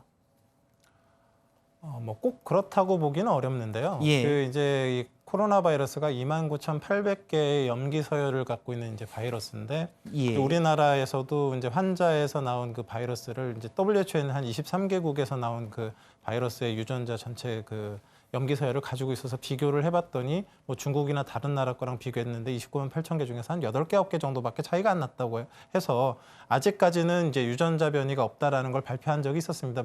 얼마 전에. 근데 이제 중국 당국에서 하는 얘기는 뭐냐면 지금 이제 자기네들이 계속 환자들을 계속 오랜 기간 봐오는 과정에서 이제 여러 이제 유전자 돌연 변이를 확인을 했는데 이 유전자 염기 서열 3개가 이제 변하게 되면 이제 아미노산이 바뀝니다. 근데 이제 이 일부 바이러스 중에서 아미노산 하나가 바뀐 변종이 나타났고 그걸 이제 L형과 S형이라고 이제 따로 구분을 해서 이제 본인들이 이제 구분을 해서 이제 그 확인을 했고 그 중에서 이제 L형이 과거에 우한의 초기 당시에 이제 주로 유행을 했었고 그 이후에 이제 S형이 나타났는데 뭐 L형과 S형이 약간 전파력이나 감염 능력 그 중증도가 좀 차이가 있는 것 같다. 뭐 이런 식의 이제 얘기를 하고 있는 건데요. 사실은 근데 이 부분은 조금 더 다른 나라들의 이제 변종과 또 감염력 그 역학조사를 좀 판단을 해봐야 이 변종이 더 악화가 된 건지 더 나빠졌는지 좋아졌는지 이게 전파력이 세진 건지 약해지는지 판단할 수 있는 단계라서 뭔가 이제 변종이 조금씩 나타나고 있다라는 그런 실마리가 보였던 거는 맞는 것 같습니다. 변종이 원래 이제 기존에 메르스나 사스를 일으켰던 바이러스도 보면 변종들이 이렇게 많이 나타나게 됩니까? 바이러스는요 굉장히 이제 돌연 변이가 심한데 특히 RNA 바이러스 같은 경우는 이게 변종이 굉장히 잘 생깁니다. 근데 대부분의 변종은 사실 어떤 방향으로 가냐면요. 바이러스도 숙주를 그 죽여버리게 되면 본인도 죽지 않습니까? 그래서 결국은 공존하는 방향으로 가게 됩니다. 그래서 전파력은 높이고 숙주의 사망률은 낮추는 그런 식으로의 이제 변종들을 자꾸 만들어가게 되거든요. 그래서 변종이 자꾸 생기면서 그런 부분들의 전파력이나 아니면 사망률의 변동을 봐가면서 이제 확인을 해야 되고요. 이런 변종 때문에 사실은 백신을 만들어도 그 변종이 생기면 또 쓸모 없어지는 그런 현상들이 생기기 때문에 코로나 바이러스의 백신이 아직까지도 못 만들어지고 있는 상태입니다. 이것도 역시 코로나19 역시 신종이기 때문에 아직 대응을 못하고 있는데 변종들이 만약 다양하게 나온다면 약간 어려울 수도 있을 것 같습니다. 근데 어제 관련 소식을 다루긴 했는데요. 저희가 미리 이제 인터뷰를 했는데 교수님께서 이 부분을 좀 얘기를 하고 싶다고 그래서 근데 국내 한 화학연구원이죠. 연구원에서 코로나 바이러스의 활성을 억제하는 중화항체를 찾아냈다. 이런 얘기가 있었거든요.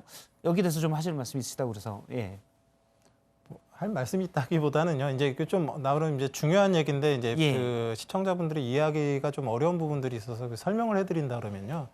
지금 이제 코로나19가 신종 코로나 바이러스인데 기존에 이제 저희가 사스와 메르스를 겪었거든요. 그러면 이 과정에서 이미 중화항체가 어떤 것이다라는 걸 알고 있습니다. 근데 이제 이게 유사한 코로나19도 유사한 바이러스니까 이 중화항체 중에서 코로나19도 같이 중화할 수 있는 항체가 있는지를 찾아봤더니 사스에서 2종류, 이제 메르스에서 1종류를 찾아냈다는 건데요. 근데 이제 이 중화항체라는 게 뭐냐면요. 아까 말씀드렸듯이 바이러스의 열쇠, 숙주의 자물쇠가 이제 딱 맞아떨어져야지만 감염이 이루어질 수 있는데 중화항체라는 건 이 항체가 열쇠에 붙어버립니다. 그러면 열쇠가 뭉툭해지니까 자물쇠를 열고 들어갈 수가 없어요. 그래서 항체가 딱 붙는 그 순간 그 바이러스는 세포 안에 들어갈 수가 없게 되고 결국은 그냥 사멸하게 되거든요. 감염을 막는 거군요. 그렇죠. 그래서 이런 중화항체를 발견했다는 얘기는 2가지로 사용이 가능합니다. 하나는 지금 이미 환자들 앓고 지나간 환자들 안에는 항체가 생겨 있거든요. 항체가 여러 종류가 있는데 이 중에 중화항체를 갖다 잘 뽑아낼 수 있다라 그러면 다른 신환한테 그 항체를 넣었을 때 바이러스들이 그 이제 열쇠 부분에 다 붙어가지고 감염력을 떨어뜨리게 할 수 있는 치료제로 쓸 수가 있고요. 이 또 중화항체를 만들어낼 수 있는 백신, 이거 알고 있기 때문에 백신을 만들어내서 그 기존에 이제 건강한 사람들한테 백신 접종을 해서 이 중화항체를 갖다 기존에 갖고 있게 된다 그러면 들어왔을 때 예방할 수 있는 예방적으로도 쓸 수 있거든요. 그래서 그 치료와 예방에 다 이제 단서가 될 수 있는 그런 중요한 발견을 이제 했다고 볼 수 있습니다. 역시 뭐 이런 부분들이 계속 쌓이면서 결국은 치료제와 또 백신을 만드는 걸로 갈 수 있다는 거죠. 그렇죠. 알겠습니다. 여기까지 일단 얘기를 듣도록 하겠습니다. 심상혁 교수님 여기까지 얘기 듣고요. 두 기자와도 여기까지 얘기를 듣도록 하겠습니다. 계속해서 준비한 영상과 그리고 각 취재 기자를 연결해 새로 들어온 소식들을 짚어보도록 하겠습니다.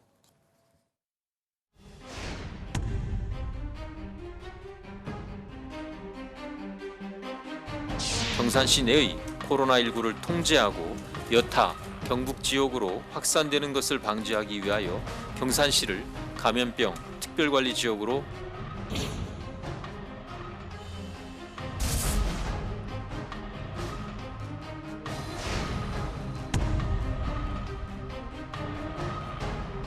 출생연대 마지막 자리 숫자가 1과 6이면 월요일, 2와 7이면 화요일, 3과 8이면 수요일, 4와 9이면 목요일, 5와 0이면 금요일에만 구매하실 수 있습니다.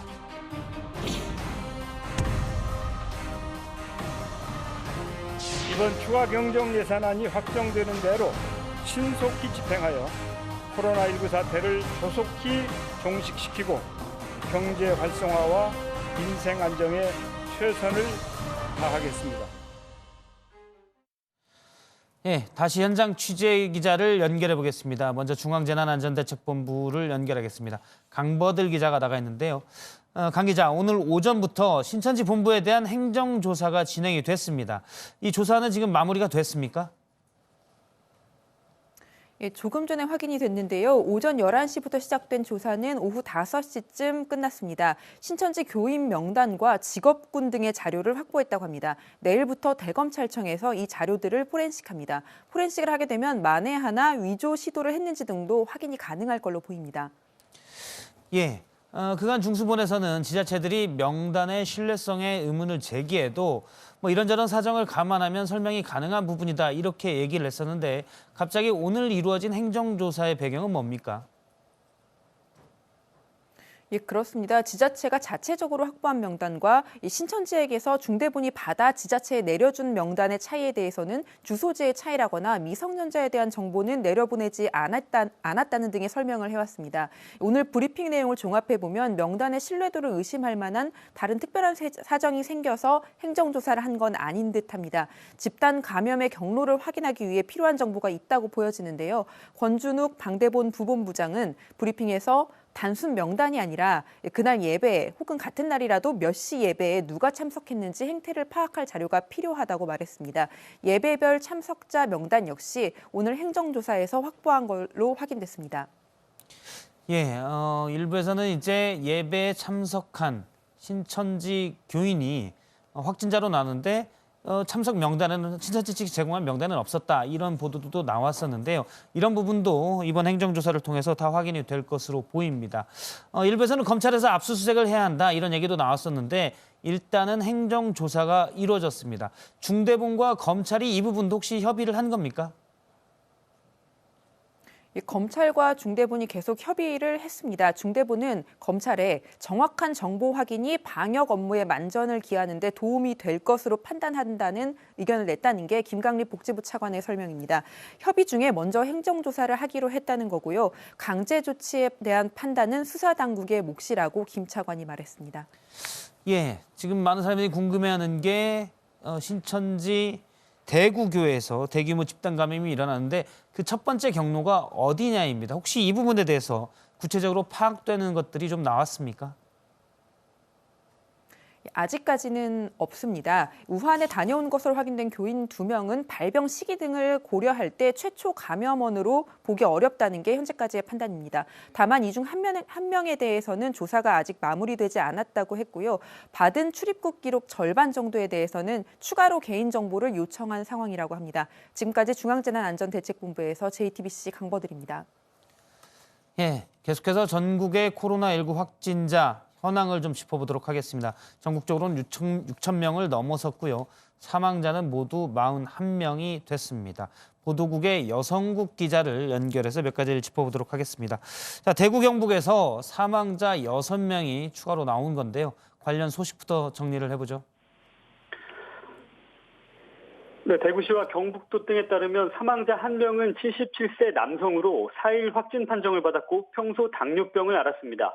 다른 사망자 2명은 경북 안동의료원에서 숨졌습니다. 이 중 1명은 81세로 별다른 기저질환은 없었다고 합니다. 나머지 사망자 2명은 60대 노인으로 당뇨병 등 지병이 있었습니다. 예, 오늘 서울 강남에서도 새로 확진자가 나왔죠. 네, 오늘 서울 강남구는 역삼동에 사는 38세 남성 A씨가 오전 11시 50분쯤 확진자로 통보됐다고 밝혔습니다. 강남구의 12번째 확진자입니다. 이에 따라 서울 발생 확진자는 최소 106명으로 늘었습니다. 역학조사 결과 A씨는 강남구 게임업체 직원인 기존 확진자의 직장 동료로 지난달 28일부터 재택근무를 해왔습니다. A씨는 지난달 28일부터 이달 4일까지 역삼동 언주역과 선릉역, 까치산 근처 음식점 등을 다녔고 엊그제 강남구 보건소 선별진료소에서 검사를 받았습니다. 강남구는 A씨 동선에 대한 방역을 마쳤습니다. 예, 경기도 고양시에서도 7번째 확진자가 나왔는데요. 이 소식도 전해주시죠. 네, 고양시에 따르면 덕양구에 사는 30대 남성 A씨가 오늘 확진 판정을 받았습니다. A씨는 엊그제 직장에서 퇴근한 뒤 발열 증상을 보였다고 합니다. 어제 오전 고양 안심카 선별진료소를 찾아 검사를 받았고 오늘 확진 통보를 받았습니다. A씨는 서울 가산디지털센터에 근무하는 직장인으로 마스크를 착용하고 버스와 지하철을 이용해 출퇴근했습니다. 역학조사 결과 자택 인근 편의점에 들른 것으로 파악돼 편의점 직원 2명도 자가 격리된 상태입니다. 지금까지 보도국에서 전해드렸습니다. 예, 계속해서 스튜디오에서 관련 소식들 짚어보도록 하겠습니다. 지금 이곳에는 신현영 명지병원 역학조사팀장 가정의학과 교수가 나오셨고요. 보도국의 조익신 기자, 신혜원 기자가 나왔습니다. 안녕하세요. 예, 먼저 확진자 현황을 다시 한번 정리해 보도록 하겠습니다. 오후 4시 기준으로 신영 기자가 한번 정리를 해주죠. 네, 오후 4시 기준으로 중앙방역대책본부가 밝힌 코로나19의 확진자 수 총 6,088명입니다. 1월 20일에 첫 번째 확진자가 발생한 지 45일 만에 6,000명을 넘어선 겁니다. 하루 증가 추세를 비교해 보면 어제 오후 4시 기준으로 467명이 증가했고요. 0시 기준으로는 전날보다 438명이 늘었습니다. 이 0시 기준 집계로 일자별 증가 추세를 좀 보면요. 지난 3일엔 600명, 그리고 4일에는 516명, 5일에는 438명, 오늘 438명이 는 겁니다. 500명대 이하로 떨어졌지만 여전히 적지 않은 숫자인 겁니다. 예, 앞서 이제 저희가 얘기했는데 서울의 경우는 집단 감염 사례가 현재 크진 않다라는 부분이 있는데 전국적으로 보면 10명 중에 7명이 집단 감염이라고요? 네, 이 질병관리본부가 이 전국적으로 확진자의 69.4%, 그러니까 10명 중에 7명이 집단 발생과 연관이 있다고 밝혔습니다. 대구에서는 신천지 대구교회 관련 발생이 69.6%로 가장 많았고요. 그 외에도 알려진 청도의 대남병원, 그리고 경북 봉화군 소재의 푸른 요양원에서 현재까지 36명의 확진자가 추가로 발생하고 있습니다. 이 집단수를 중심으로 계속해서 이 집단 감염 확인되는 상황이고요. 이 산발적인 발생 사례 또는 조사 분류 중인 사례는 나머지 약 30.6%입니다. 예, 앞서에서도 짚어봤는데 경상북도 경산시가 최근에 확진자가 크게 늘고 있습니다. 경산시만 놓고 봤을 때 347명이 됐는데요. 그래서 감염병 특별관리지역도 지정이 됐는데 경북 경사나 이렇게 확진자가 크게 늘어난 이유가 따로 있습니까? 일단 경북 도내 다른 시도, 시구는 확진세가 좀 증가하는 추세거든요. 예. 그런데 이렇게 경산에서만 연일 한 50명에서 60명의 확진자가 계속 발생하고 있는 겁니다. 인구 28만 명의 경산에서 경북 전체 확진자 수의 805명의 43.1%에 달하는 확진자가 나온 상황인데 이 경북도는 경산시 확진자가 증가하는 원인으로 대구와 동일 생활권으로 또 영남대 같은 대학이 많고 청년층의 확진자가 타 시군에 비해 많다고 했습니다. 또 4일 기준 경북 신천지 교인 확진자의 절반가량이 경산시에 거주한다고 했고요. 확진자 증가에 따른 2차 감염이 진행되는 것으로 분석하고 있습니다. 이철우 경북도지사는 다른 지역은 5, 60대 확진자가 많은데 경산 지역은 20대, 30대가 많고 학생 중 신천지 신도들이 많은 것으로 나타나고 있다고 설명했습니다. 예, 또 이제 대구시와 사실상 경산시는 붙어 있기 때문에 같은 영향도 받고 있는 것으로 보입니다. 신 교수님께 좀 몇 가지 여쭤보도록 하겠습니다. 지금 일별 숫자로는 대규모로 늘어나는 800명씩 늘어나는 건 좀 꺾였지만 여전히 500명 가깝게 늘고 있습니다. 추세는 어떻게 보고 계십니까? 지금 1일 그 확진자 수가 더 증가하지 않고 있다는 면에서는 긍정적으로 보이긴 하지만요. 예.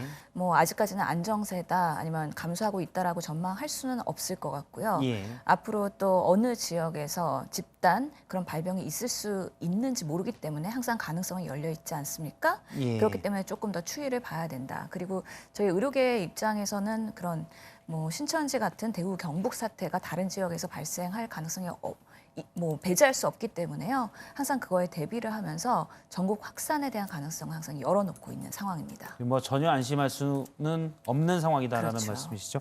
역시 그럼 방역 당국이나 뭐 정부에서도 항상 긴장을 늦추지 말아야 될 그런 부분인 것 같습니다. 그나마 그래도 신천지 지금 조사가 어느 정도 많이 진행이 된 상황에서 이런 확진세가 조금은 줄어들고 있는 거고, 하지만 이거에 의한 2차, 3차 감염이 이번 주, 다음 주에 더 발생할지에 대해서는 좀 더 추이를 봐야 되는 거죠. 그럼에도 불구하고 지금 여러 대국민 협조를 구하면서 사회활동을 자제하라고 하고 있는 만큼 이런 집단 발병 최소화할 수 있는 노력은 계속 하고 있는 것으로 보입니다. 예, 알겠습니다. 사실 지금 경북 그 봉화의 요양원에서 또 대규모 확진자가 나왔는데 몇몇을 빼고는 사실은 신천지처럼 위험하게 확 많은 그런 확진자는 지금 집단 감염은 상대적으로는 지금 덜 나오고 있는 것으로 봐야 됩니다. 그러면 어느 정도는 관리가 조금씩은 되고 있다. 이렇게 볼 수도 있습니다. 관리가 되고 있다라는 바람인 거죠. 그렇기 때문에 집단 지금 모임, 대중 집회 이런 것들 다 자제하고 있지 않습니까? 그렇기 때문에 노출이 되더라도 이렇게 몇백 명, 몇천 명씩 발병하는 일을 최소화하기 위한 노력을 해야 되는 거고요. 지금 우려되는 거는 뭐 요양원에서도 집단 발병이 있는 것처럼 이런 의료 취약지 아니면은 이런 건강 취약자들이 모여 있는 시설 이런 데서 노출이 안 되도록 미리 예방을 하고 만약에 노출되면 빠르게 검사를 할 수 있고 대처할 수 있는 시스템이 전국적으로 준비가 되어야 될 것 같다는 생각이 듭니다. 특히 이제 요양원에서 많이 나오고 있기 때문에 특별한 대응과 예방이 필요할 것 같습니다. 신혜원 기자, 오후에도 추가로 사망자가 나왔습니다. 관련 소식도 잠깐 짚어보죠. 네, 대구 경북 지역에서 잇따라 사망자가 나오면서 전국 누적 사망자 수는 41명이 됐습니다. 대구시는 오늘 오후 1시 반쯤 경북대병원에 입원 치료를 받던 67살의 남성이 숨졌다고 밝혔는데요. 지난달 27일에 확진 판정을 받았는데 당뇨병과 간세포 암종 등의 기저질환이 있었다고 합니다. 대구에서 이 남성을 포함해서 오늘 3명이 추가로 숨졌고 대구 경북을 합치면 총 6명이 추가로 숨졌습니다. 예, 지금 확진자가 계속 나오고 사망자도 대부분이 대구, 경북 지역에서 나오고 있습니다. 그래서 대구, 경북이 제일 우려되고 또 관심도 많은 지역인데 이 방역의 최전선에 있는 분들이 있습니다. 관련 얘기를 좀 해보도록 하겠습니다.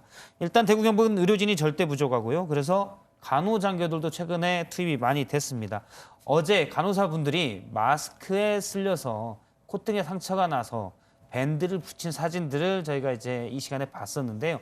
오늘 한 간호장교의 모습을 국방부가 공개해서 화제가 된 바 있습니다. 많은 사람들이 응원한 영상인데 이 영상을 잠깐만 보고 얘기 나누겠습니다. 처음에는 이제 몰랐기 때문에 그냥 투입을 했었는데 콧등이 벗겨지면서 외상이 좀 발생하면서 쓸려가지고 지금은 예방 차원에서 붙이고 있습니다. 네, 국군 의무사령부 소속인 김혜주 대위인데요. 지금 현장에서 환자들을 돌보느라 바쁜 상황 속에서 국방부의 양해를 받아서 잠깐 통화를 했습니다. 김 대위에게 가장 힘든 점이 뭐냐 이렇게 물었는데요. 이렇게 대답을 했습니다. 직접 들어보시죠. 방호복을 입고 최전선에서 확진 환자 옆에서 일을 하는 것이 가장 어렵고, 일단 방호복을 입으면 화장실 가는 것도 제한이 되고 물 터치하는 것도 제한이 되기 때문에 일단 방호복 입는 게 가장 어렵습니다. 그리고 또 이제 2주차가 되어 가는데 함께 일하는 동료 의료진들이 건강관리를 잘해서 지치지 않고 건강하게 임무 수행을 마무리했으면 좋겠습니다. 그리고 인관하자마자 대구로 달려와준 새내기 간호장교 후배들에게도 따뜻한 격려의 말을 남겼습니다. 군 의무사령부 군 의료지원단의 일원이라는 자부심 아래 전시에 임하는 자세로 최선을 다해주시면 감사할 것 같고, 일단 선배 간호장교들, 그리고 대구 시민, 국민 여러분이 여러분을 응원합니다. 네, 건강하게 임무 수행 후 초임지에서 만날 날을 기대하고 있겠습니다. 예, 사실 불편한 옷을 입고 또 불편한 안경을 쓰고 N95는 사실 저희가 쓰는 KF94보다 훨씬 더 호흡이 쉽지 않은 마스크인데 그만큼 이제 방역이 잘 되기 때문인데요. 어쨌든 힘을 내는 그 모습을 저희가 잠깐 봤습니다. 교수님께 좀 몇 가지 여쭤볼게요. 명지병원의 역학조사 팀장을 맡고 계시는데요. 아무래도 의료진들 그러니까 의사분들과 간호사분들이 제일 감염 위험이 좀 높잖아요. 병원에서는 어떻게 대응을 하고 있습니까? 그렇죠. 저희도 항상 긴장하고 있습니다. 이게 뭐 의료진 한 명 또는 직원 한 명이 노출되면 병원이 폐쇄되는 사태까지 벌어지기 때문에 예. 어떻게 하면은 외부의 바이러스 유입이 병원 안으로 들어오지 않을까에 대한 항상 긴장의 끈을 놓지를 못하는 상황입니다. 저희 병원에서는 지금 국민 안심병원으로 지정이 돼서 예. 비호흡기 환자랑 호흡기 환자를 분리해서 보고 있거든요. 그만큼 여러 가지 버퍼링 시스템이 있다고 보면 되겠는데요. 간단히 소개해드리면은 지금 선별진료소가 있고요. 예. 거기서는 역학적으로 의심이 강하게 되는 분들이 그 1339나 여러 통로를 통해서 오셔서 검사를 받고 있습니다. 그리고 안심의뢰가 있기 때문에 간단한 감기 증상, 발열 증상이 있는 분들 다 병원 밖에 응급실 부분에서 그 따로 진료를 보고 있어서 예. 기존의 환자들이랑 섞이지 않도록 하는 노력을 하고 있는 일단 것이죠. 동선을 분리하는 게 가장 예.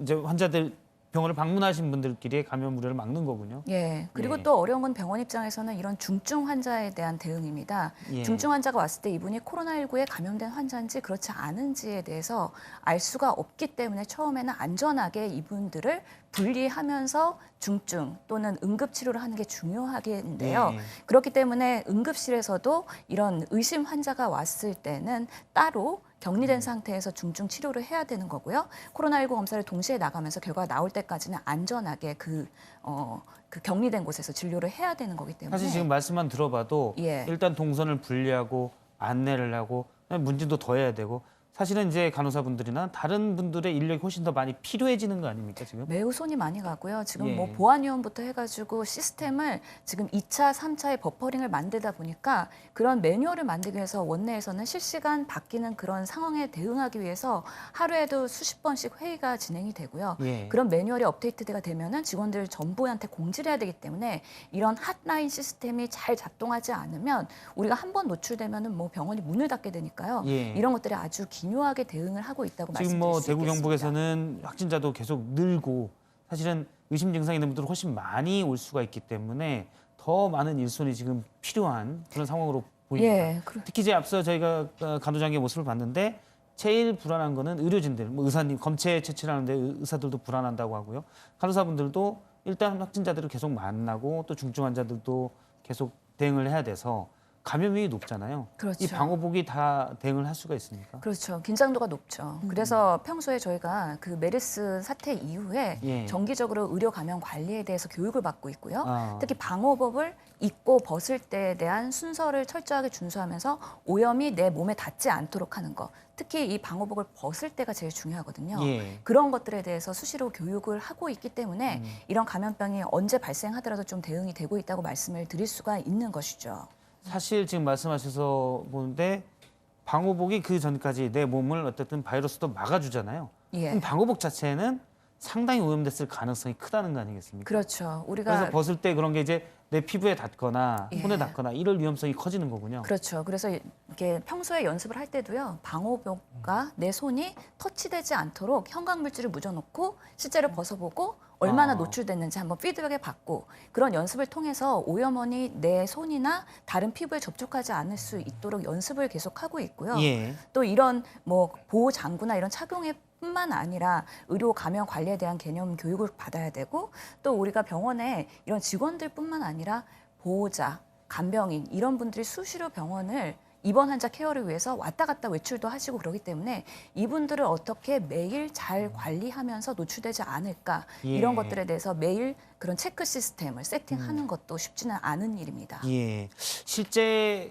지금 사실 생각보다 일부 병원의 의료진 감염 사례가 있지만 확진자를 치료하다가 이렇게 감염된 사례는 현재까지 뭐 그렇게 많이 나오는 것 같지는 않습니다. 병원에서. 저희 병원에서도 사례를 보면은 지금 확진 환자가 5명이 퇴원을 했고요. 예. 지금 7명이 입원에 되어 있는 상황입니다. 그렇기 때문에 그 환자를 직접 봤던 의료진들은 퇴원하고 나서 계속 정기적으로 코로나 검사를 하고 있는데 아직까지는 양성으로 나온 분이 없고요. 실제로 저도 안심회에서 호흡기 환자를 보면서 처음에는 많이 두려웠습니다. 예. 혹시나 노출되면 집에 있는 가족들까지 오염이 될까 봐 많이 예. 그런 것들에 두려움이 있었는데 실제로 아직까지는 안심외래에서도 그렇게 양성자 확진 비율이 거의 없고요. 그만큼 우리가 알고 있는 코로나19가 80%는 경증으로 또 좋아질 수 있는 부분이 있기 때문에 너무 두려워하면서 우리가 이 감염병을 대할 필요는 없겠다라는 생각은 하고 있습니다. 아무래도 이제 그 호흡기 질환, 특히 이제 호흡기 질환 중에서 코로나19 확진자가 있을 가능성이 있기 때문에 예. 계속 매일 대응을 하다 보면 힘든 일이 많을 텐데 의료진들이 뽑는 가장 힘든 점은 어떤 점인가요? 우선은 그런 안전한 환경에서 환자를 보더라도 긴장이 연속이거든요. 예. 그만큼 에너지 소모가 매우 높습니다. 그렇기 때문에 이게 의료진이 충분히 있지 않으면 한 사람한테 그 로딩이나 그 일 양이 너무 많거든요. 예. 그렇기 때문에 이 과도한 업무를 어떻게 일정 부분을 배분하느냐의 문제가 있을 것 같고요.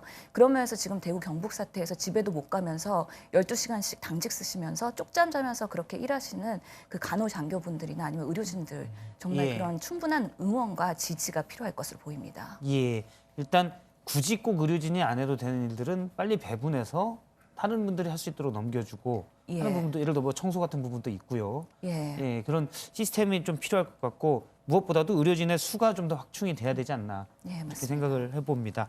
자, 또 하나 부족한 게 바로 방호 장비들입니다. 저희가 몇 번 얘기를 했고 정부에서도 공급을 한다 했는데 여전히 부족한 건 방호복입니다. 조익신 기자, 정부가 14만 6천 개인가요? 방호복을 추가로 공급을 한다고 했는데 아직도 현장에서는 부족하다는 목소리가 많이 나오는 것 같습니다. 네, 신천지 대구교회에서 31번째 확진자가 나온 게 지난달 18일인데요. 예. 정부에서는 지난 18일부터 이달 3월 3일까지 대구 경북 지역에 전신방호복 14만 6천 개를 지원했다 이렇게 밝혔습니다. 그런데 각 병원에 지급된 물량이 넉넉한 편은 아닙니다. 아껴서 사용하면 사흘 정도 쓸 수 있는 양이 남아있다고 합니다. 정세균 총리는 어제 비축했던 레벨 D, 그러니까 전신 방호복 재고가 상당히 줄었다고 밝혔는데요. 방호복을 안정적으로 확보할 수 있는 상황이 아니기 때문에 현장에서는 아껴서 입을 수밖에 없는 실정입니다. 예, 이걸 이제 몇 시간 쓰고 나면 바이러스가 많이 묻어있기 때문에 폐기를 해야 되고 한번 벗으면 폐기를 해야 되니까 오래 쓰기 위해서 일단 계속 입고 일을 더 오래 해야 되는 그런 상황이 되군요. 사실은 대구 경북 지역뿐만 아니라 다른 지역 확진자도 좀씩 늘고 있기 때문에 방호복 수요가 다른 지역에서도 좀 나올 것 같아요. 그렇습니다. 천안과 수원, 부산 등지에서 소규모 이렇게 집단 감염 현상이 나타나면서 다른 지역도 이제 방호복 수요가 늘고 있습니다. 방역 당국도 한정된 수량을 여러 곳에 지급해야 하다 보니까 물량을 조절해서 각 지역에 방호복을 지급하고 있는 것으로 보입니다. 예, 정부가 비축한 물량 자체는 충분합니까 지금? 정부가 지난 2일에 방호복 26만 개를 비축하고 있다 이렇게 밝혔는데요. 이달 말까지 150만 개를 추가로 확보하겠다 이런 입장을 밝혔습니다. 문제는 방호복의 대부분을 수입에 의존하고 있다는 겁니다. 국내 생산업체는 사실상 중소업체 한 곳이고 대부분 수입업체에서 물량을 조달하고 있습니다. 아시다시피 코로나 사태가 중국은 물론이고 이탈리아, 이란 등 여러 나라로 확산하는 상황입니다. 방호복 수입도 그만큼 어려워질 수 있습니다. 중국도 의료용 방호복 하루 생산량을 3만 장에서 20만 장으로 늘렸지만 수요가 감당이 안 돼서 수입에 나섰습니다. 중국 방역 인원이 100만 명인데요. 하루에 2장씩 방호복을 쓰고 있다고 합니다. 예, 방호복도 부족하지만 이 부분 소독에 많이 들어가는 게 알코올입니다. 의료용 알코올도 지금 재고가 좀 부족하다고요. 네, 대구 경북 지역뿐만 아니라 일선 병원에서도 그 소독용 알코올이 부족해서 지금 비상이라고 합니다. 알코올 생산량은 그대로인데 코로나 사태로 대형 병원과 보건소로 물량이 몰리면서 동네 병원으로 가는 목이 부족해진 겁니다. 여기에 정부의 방역 자급에도 알코올이 사용되고 있고요. 예. 또 손세정제 등 소독용 제품의 소비가 늘어나면서 알코올 부족의 원인으로 꼽히고 있습니다. 알코올이 부족해지자 민간 기업에서 먼저 나섰는데요. 대선주조와 한라산 소주는 방역과 소독용으로 써달라면서 술을 만드는 주정, 그러니까 알코올을 기부하기도 했습니다. 원래 술도 원료가 알코올이기 때문에 그렇습니다. 이 주정을 소독용으로 전화해 쓸 수 있도록 기부를 하는 거군요. 알겠습니다. 지금 사실은 이번 지금 코로나19 사태가 또 전국적으로 하고 대구 경북이 집중돼 있고 전혀 불과 한 달 전만 해도 예상하지 못하는 상황이었기 때문에 충분한 방호복이랄지 이런 방역 제품들을 비축을 해놓지 않았을 것은 어떻게 보면 좀 당연한 측면도 있습니다. 근데 이제 지금이라도 어떻게 될지 모르겠는데 더 많이 확보를 해야 되지 않을까요? 예, 지금으로서 뭐 가능한 한 최대한 그 확보를 해야 되고요. 우리가 마스크 사태를 겪으면서 얼마나 많은 스트레스를 받았습니까? 이게 다른 그런 비품에서도 일어나지 말라는 법이 없습니다. 그리고 항상 감염병에 대해서는 우리가 항상 겸손해야 되는데요. 예. 자신감 갖고 대응할 수 있다고 생각하는 거는 뭐 긍정적인 측면에서는 좋겠지만 항상 지금보다 훨씬 더 악화될 수 있다. 최악의 상황에서도 우리가 잘 대비할 수 있다. 그런 준비 자세가 정말 필요한 것이죠. 예. 기대는 항상 긍정적으로 할 수 있지만 대응은 가장 비관적인 상황을 염두에 두고 대응을 해야 되는군요. 예, 항상 최악의 상태를 대비해야 한다고 말씀드리겠습니다. 예, 알겠습니다. 지금 이제 가장 처음에 부족했던 게 생활치료시설. 대구에만도 지금 2,100명 정도가 자가격리, 그러니까 확진자 중에 병상이 없어서 못 가고 자가격리돼 있는데 이분들을 수용할 생활치료시설들을 확보한다고 하는데 계속 모자랐었잖아요. 네, 일부 기업들이 기업의 연수원을 생활치료시설로 써라 이렇게 얘기가 나오고 있다고요? 예, 대기업들이 적극적으로 코로나 사태 극복을 위해서 동참을 하고 있습니다. 앞서 삼성전자와 LG가 회사 연수시설을 치료센터로 사용하라면서 개방을 했었는데요. 한화도 오늘 경기도 용인에 있는 한화생명 연수원을 치료센터로 내놨습니다. 대형 교회들도 시설 개방에 동참을 하고 있는데요. 여의도 순복음교회와 사랑의 교회, 광림교회가 교회 수련원을 경증 환자 수용시설로 이렇게 사용하겠다고 제공을 하기로 했습니다. 예, 일단 경증 환자들을 보다 더 잘 모니터링하고 관리할 수 있는 생활치료시설로 연수원들이 나오고 있습니다. 다음은 가장 먼저 집단 감염이 나왔던 곳이죠. 신천지에 대해서 얘기를 해보도록 하겠습니다. 신천지가 120억 원을 코로나19 대응에 써달라고 기부를 했습니다. 현금으로 이체를 해서 기부했다는데요. 신천지가 이제 원래 뭐 물적 지원을 하겠다 얼마 전에 이만희 총회장이 나와서 얘기를 했었는데 실제 어쨌든 현금으로 기부는 했네요. 네, 그렇습니다. 신천지가 이 사회복지 공동 모금회에 120억 원, 그러니까 대구지회에 100억 원, 중앙회에 20억 원을 기부했다고 밝혔습니다. 신천지에서 확진자가 많이 나온 것에 대해서 깊은 책임감을 느끼고 물적 그리고 인적 지원을 힘 닿는 데까지 하겠다라고 얘기를 했습니다. 또 대구 경북 지역 치료센터로 사용할 수 있는 신천지 시설도 찾고 있다면서 신속하게 마련을 해서 병실 문제를 해결할 수 있도록 돕겠다라고 밝혔습니다. 예, 120억 원이면 사실 적은 규모는 아닙니다. 아무래도 뭐 책임이 크다라고 했었는데 이거를 이렇게 하겠다라고 얘기를 하는 건가요? 아무래도 그런 책임론 때문으로 보이는데요. 기부 규모만 놓고 보면 최근까지 뭐 내노라는 국내 대형 개신교회들의 기부금의 규모를 크게 상회하는 액수입니다. 신도 56만 명인 국내 최대 개신교회 여의도 순복음교회가 10억 원을 기부했었죠. 자, 말한 대로 신천지 책임론이 이번 기부의 배경으로 꼽히는데 이번 코로나 사태를 키운 책임을 이 거액의 기부를 통해서라도 좀 해결하겠다 이런 뜻으로 보입니다. 예. 일단 책임론이 많이 나오고 있기 때문에 그 부분을 가리기 위한 것 아니냐라는 지적들이 나오고 있는데요. 근데 눈에 띄는 부분이 있습니다. 현금으로, 네. 예, 현금으로 사회복지 공동 모금회에 현금으로 이체를 했다고요? 한 번에 120억 원을 이체를 했다고 하는데 이 사회복지 공동모금의 공개된 은행 계좌에 사전에 상의를 하지 않고 현금으로 이체하는 파격적인 방식으로 기부를 했다고 합니다.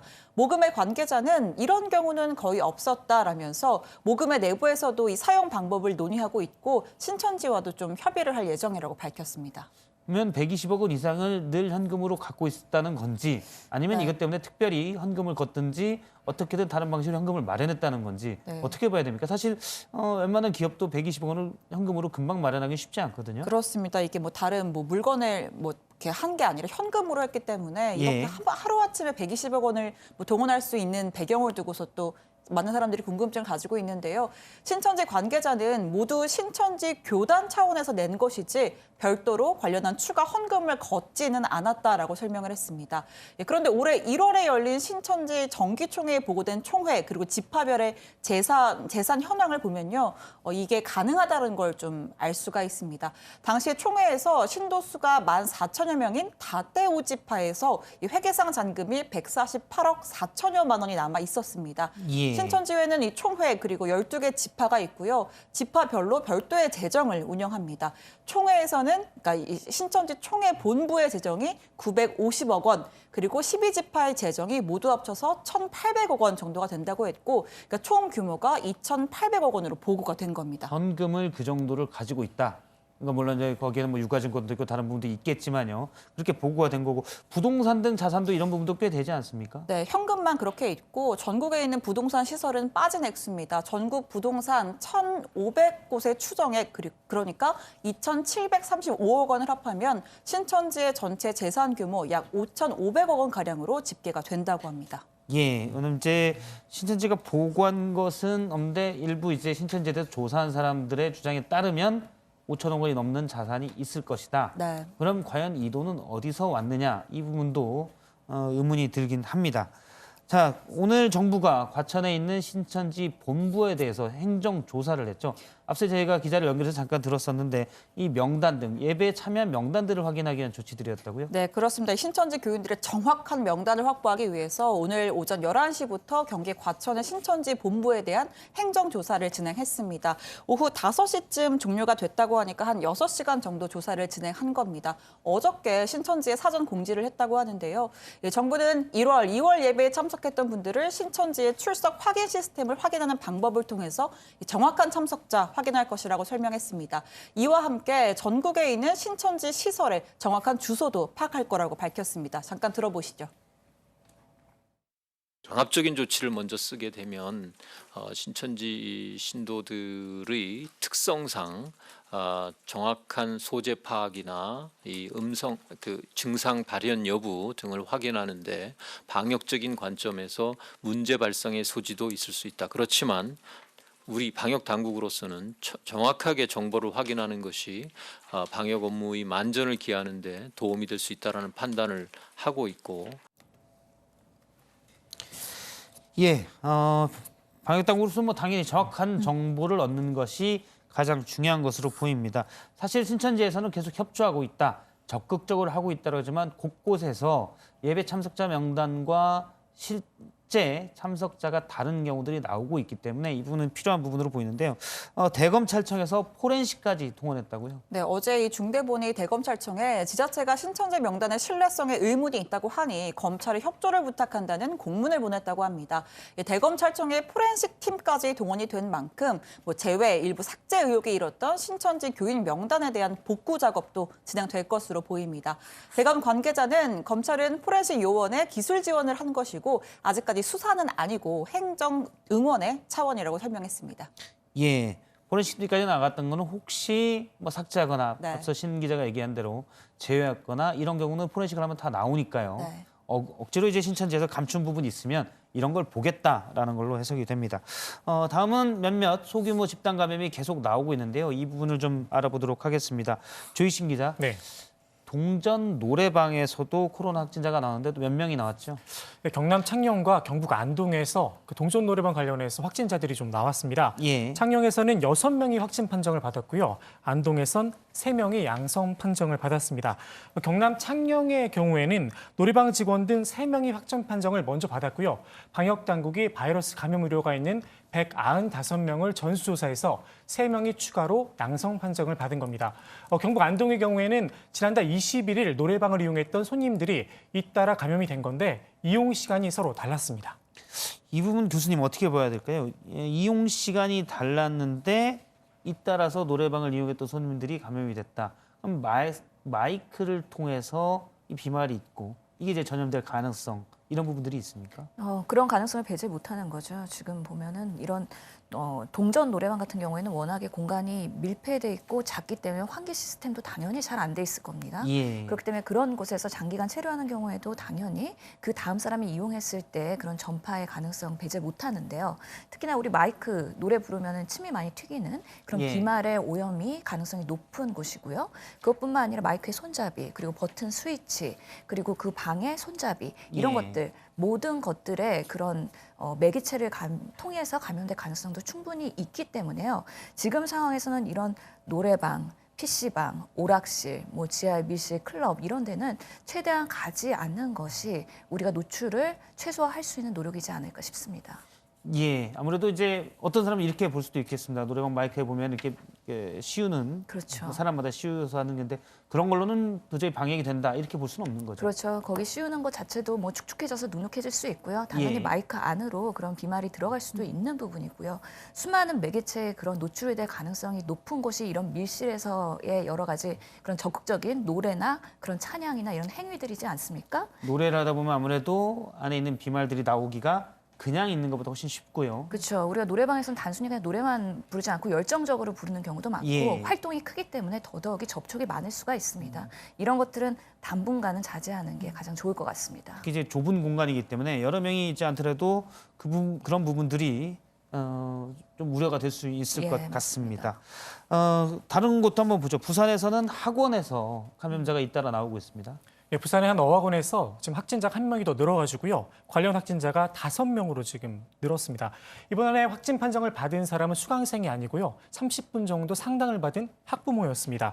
해당 확진자는 보건당국이 원장의 밀접 접촉자 14명을 전수조사하는 과정에서 감염이 확인이 됐는데요. 나머지 13명은 다행히 음성 판정을 받았습니다. 해당 어학원에서 확진자가 또 나오자 방역당국은 수업을 들은 수강생뿐만 아니라 단순히 방문을 했던 학생들을 찾아서 코로나 검사를 실시하기로 했습니다. 예, 학원들의 이제 감염 우려가 높은데 사실 이제 학교가 개학을 연기하면서 학생들이 학원을 찾는 경우가 많습니다. 휴원하는 비중이 서울만 놓고 보면 30% 정도라고 하는데요. 나머지들은 이제 70%는 그대로 문을 열고 있다는 거죠, 그러면. 결국 학원도 결국은 자영업자입니다. 학교가 예. 개학을 연기하면 선생님들은 이제 정부에서 월급이 나오지만 학원들은 임대료, 강사료 등 재정난을 고스란히 견뎌내야 합니다. 한국학원총연합회가 입장을 냈는데요. 학원 교육자의 생계를 위해서 국세청의 신고 금액을 기준으로 월 손실 금액의 절반을 좀 지원해달라 정부에 이렇게 요청을 했습니다. 예, 지금 많은 곳들이 사람들이 찾지 않고 사실상 방역을 위해서 멈춤을 하고 있는데 역시 그러면 또 많은 곳들이 또 상대적으로 어려워지는 곳들도 많이 있습니다. 학원도 마찬가지군요. 자, 학생들 경우 PC방 찾는 일이 많다. 이런 일도 계속 처음부터 이제 교육당국에서 우려했던 부분입니다. 근데 실제 드러나고 있다고요. 네, 개학도 늦어지고 학원들도 일부 쉬면서 PC방을 찾는 학생들이 크게 늘었다고 합니다. PC방에서도 매일 방역을 하고 마스크를 써야 입장을 시키고 있다고 하는데요. 문제는 아이들을 일일이 관리할 수 없다는 겁니다. 보통 아이들이 친구들과 모여서 함께 게임을 하곤 하는데 마스크를 쓰고 이야기를 하면 의사소통이 제대로 안 된다면서 마스크를 벗고 있는 경우가 종종 있다고 합니다. 예. 또 아이들은 코로나에서 상대적으로 좀 안전하다 이런 뉴스를 접해서 경각심도 어른들에 비해서 좀 적은 편이라고 합니다. 때문에 학부모들 사이에서는 차라리 선생님이 관리할 수 있는 학교에 보내달라 이런 이야기도 나오고 있습니다. 예, 교수님 어떻게 보십니까? 사실은 예. 이런 우려도 많습니다. 아이들이 집에만 있으면 괜찮겠는데 예를 들어 학업이 급한 친구들은 학원에 가야 되고 예. 또 이제 시간이 있으니까 PC방 가는 아이들도 있고 부모가 다 제대로 통제하기는 또 쉽지 않은 거거든요. 그렇죠. 그럼에도 불구하고 미성년자들이 지금 확진자가 200명이 넘지 않았습니까? 예. 그렇기 때문에 지금 휴교령을 하고 있고 다 같이 사회적 멈춤을 하고 있는 상황에서 이런 미성년자들도 예외가 될 수는 없는 부분이죠. 그렇기 때문에 지금 휴교령, 그래서 학교에서 모이지 말고 바이러스를 공유하거나 전파하는 걸 차단하기 위해서 집 밖으로 나오지 말라는 의미입니다. 예. 그렇기 때문에 모두들 지금은 자숙하고 집에서 되도록이면은 생활을 할 수 있도록 여러 가지 노력이 수반되어야 될 것 같다는 생각이 듭니다. PC방 같은 공간도 많이 위험한가요? 사실 뭐 노래방보다는 훨씬 더 공간이 넓기 때문에. 그럼에도 불구하고 우리가 기기를 공유를 하죠. 예. 컴퓨터, 마우스, 그리고 키보드 이런 것들은 뭐 아무리 소독을 한다 그래도 노출될 가능성은 충분히 있고요. 또 보통 PC방에서 간단히 하고서 나오지 않습니다. 장시간에 게임을 한다거나 여러 예. 가지를 하기 때문에 몇 시간씩 하는 학생들이 많이 있죠. 그렇죠. 그런 면에서 밀접 접촉이 일어날 가능성이 매우 높은 것입니다. 그렇기 때문에 휴교령을 낸 것은 이런 PC방이나 다른 학원을 가라고 낸 건 아니기 때문에 예. 이런 정부의 취지를 충분히 이해하고 우리 학부모들과 어렵지만 학생들도 대국민 동참에 꼭 잘 참여해 주셨으면 좋겠습니다. 예.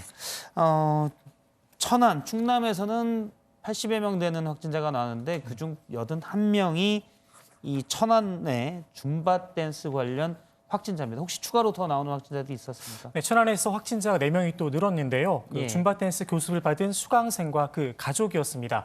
충남의 확진자가 최근 빠르게 늘면서 86명이 됐는데 중앙방역대책본부에 따르면 이 가운데 81명이 천안의 줌바댄스 강습 관련 확진자라고 합니다. 문제는 최초 감염원이 어디인지 아직까지 오리무중이라는 점인데요. 13명이 집단 감염된 서울 성동구 주상복합건물 사례나 3명이 확진 판정을 받은 광주 양림병원도 아직까지 감염원을 찾지 못하고 있습니다.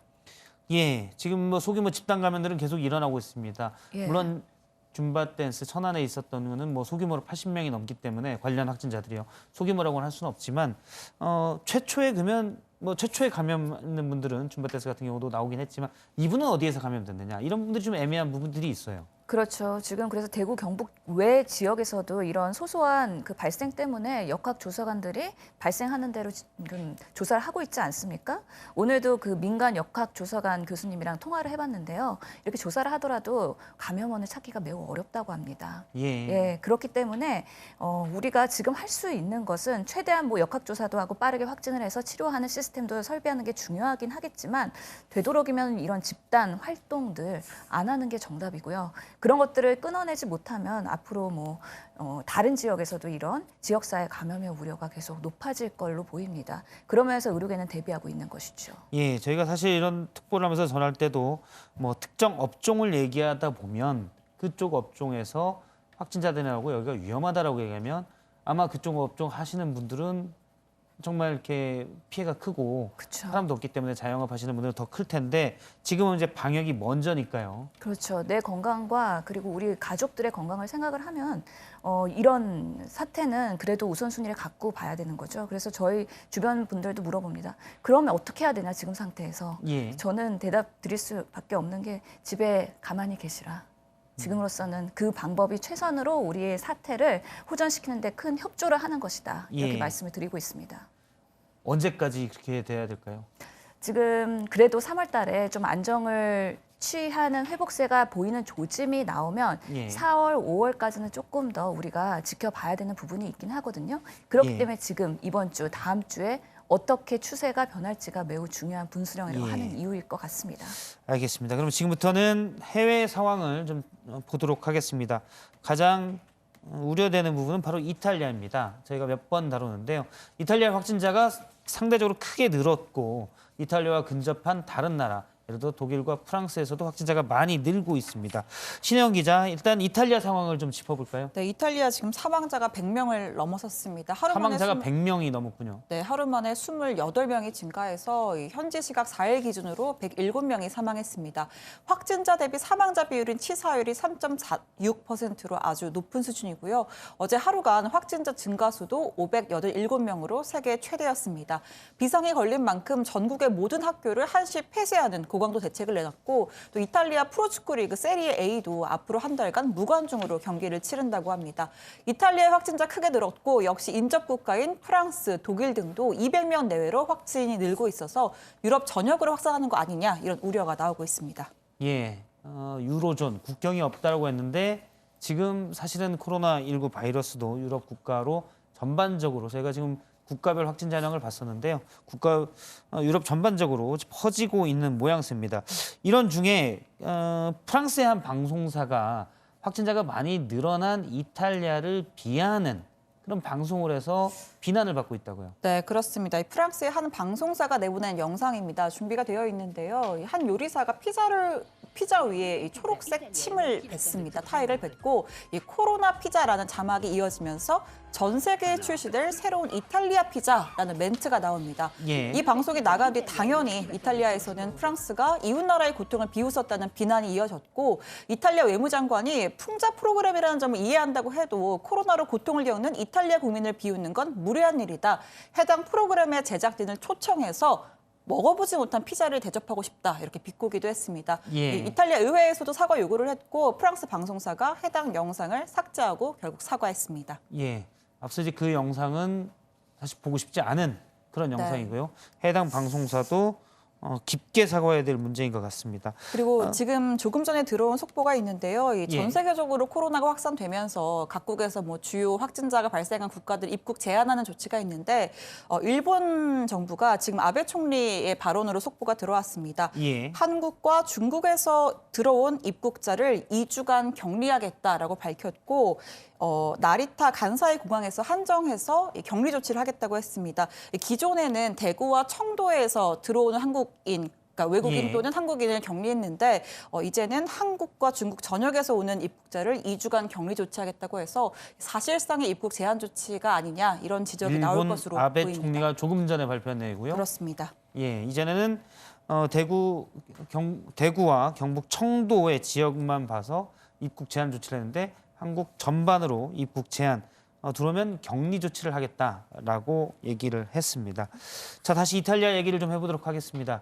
이탈리아 확진자 증가세가 상당히 빠르고요. 예. 지금 저희가 매일매일 이탈리아 상황을 보고 있는데 프랑스와 독일, 뭐 스페인 등 다른 유럽 국가로도 크게 많이 늘어나고 있습니다. 그렇죠. 그러면 가정을 해본다면 중국의 확진자가 늘지 않고 우리도 예를 들어서 한두 달 뒤 기대로 얘기한다면 확진자를 다 잡고 코로나19가 몇 달 뒤에 종식됐다고 하더라도 유럽에서 계속 확진자가 많이 있으면 교류를 완전히 끊지 않는 한 다시 우리도 감염 위험이 생기는 겁니까? 예, 뭐 어느 나라나 자유롭지는 않다고 봅니다. 예. 워낙에 뭐 통신이 발달하면서 서로의 교류가 있기 때문에 바이러스도 서로 입출국이 자유로운 상황에서는 이런 확진되는 추세를 잡기는 어려울 것으로 보입니다. 예. 그래서 이렇게 뭐 아시아에서 시작된 것이 유럽으로 가고 또 미국으로 가고 이런 세계적인 팬데믹이 발생할 가능성도 충분히 있다고 보이는 것이죠.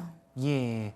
그러면 전 세계를 사실 돌면 치료했다가도 다시 또 특정 확진자로부터 다시 소규모 감염, 집단 감염이 일어나고 그럴 수 있으면 이거 뭐 어떻게 봐야 됩니까? 사실 저도 주변에 다니면은 많이 묻는 얘기가 이거 언제쯤 끝날까요? 라는 얘기거든요. 근데 세계 변수, 각국의 변수를 또 생각 안 할 수가 없는 거잖아요. 우리만 그렇죠. 한다고 해도. 예. 그러면 이건 그냥 만연될 것이다 앞으로. 우리가 예. 어떤 좀 독한 신종플루라고 이해하고 넘어갈 정도까지 갈 수밖에 없는 건가요? 예, 뭐 장기화될 가능성 그리고 반복해서 뭐 감염이 일어날 가능성도 배제를 못하는데요. 그럼에도 불구하고 우리가 이렇게 대국 경북 사태를 겪으면서 이런 집단 유행에 어떻게 대응해야 되는지 여러 가지 치료의 노하우 그리고 임상 그런 매뉴얼들이 많이 업데이트가 되면 비슷한 일이 발생했을 때는 조금 더 유연하게 대응을 할 수가 있을 거고요. 그 정도 되면은 우리가 그래도 80%는 경증이고 중증으로 가지 않기 위해서 어떤 노력을 해야 되는지 빠르게 어떤 고위험군을 선발해야 되는지에 대한 노하우가 생기지 않겠습니까? 예. 그렇게 되면 조금 더 우리가 유연하게 대처할 수 있을 거라고 생각이 듭니다. 코로나19 바이러스는 그대로 있어도 우리가 대응하고 대처하는 능력을 키울 수밖에 없다. 그렇죠. 알겠습니다. 여기까지 얘기를 듣도록 하고요. 마지막 하나 좀 더 알아보도록 하겠습니다. 신혜영 기자, 사실은 저도 많은 사람들이 얘기 듣는 게 너무 기분들이 요즘 처진다. 네. 일단 더 중요한 거는 경기가 너무 안 좋아진다는 부분도 있고요. 코로나19에 대한 불안감도 있고요.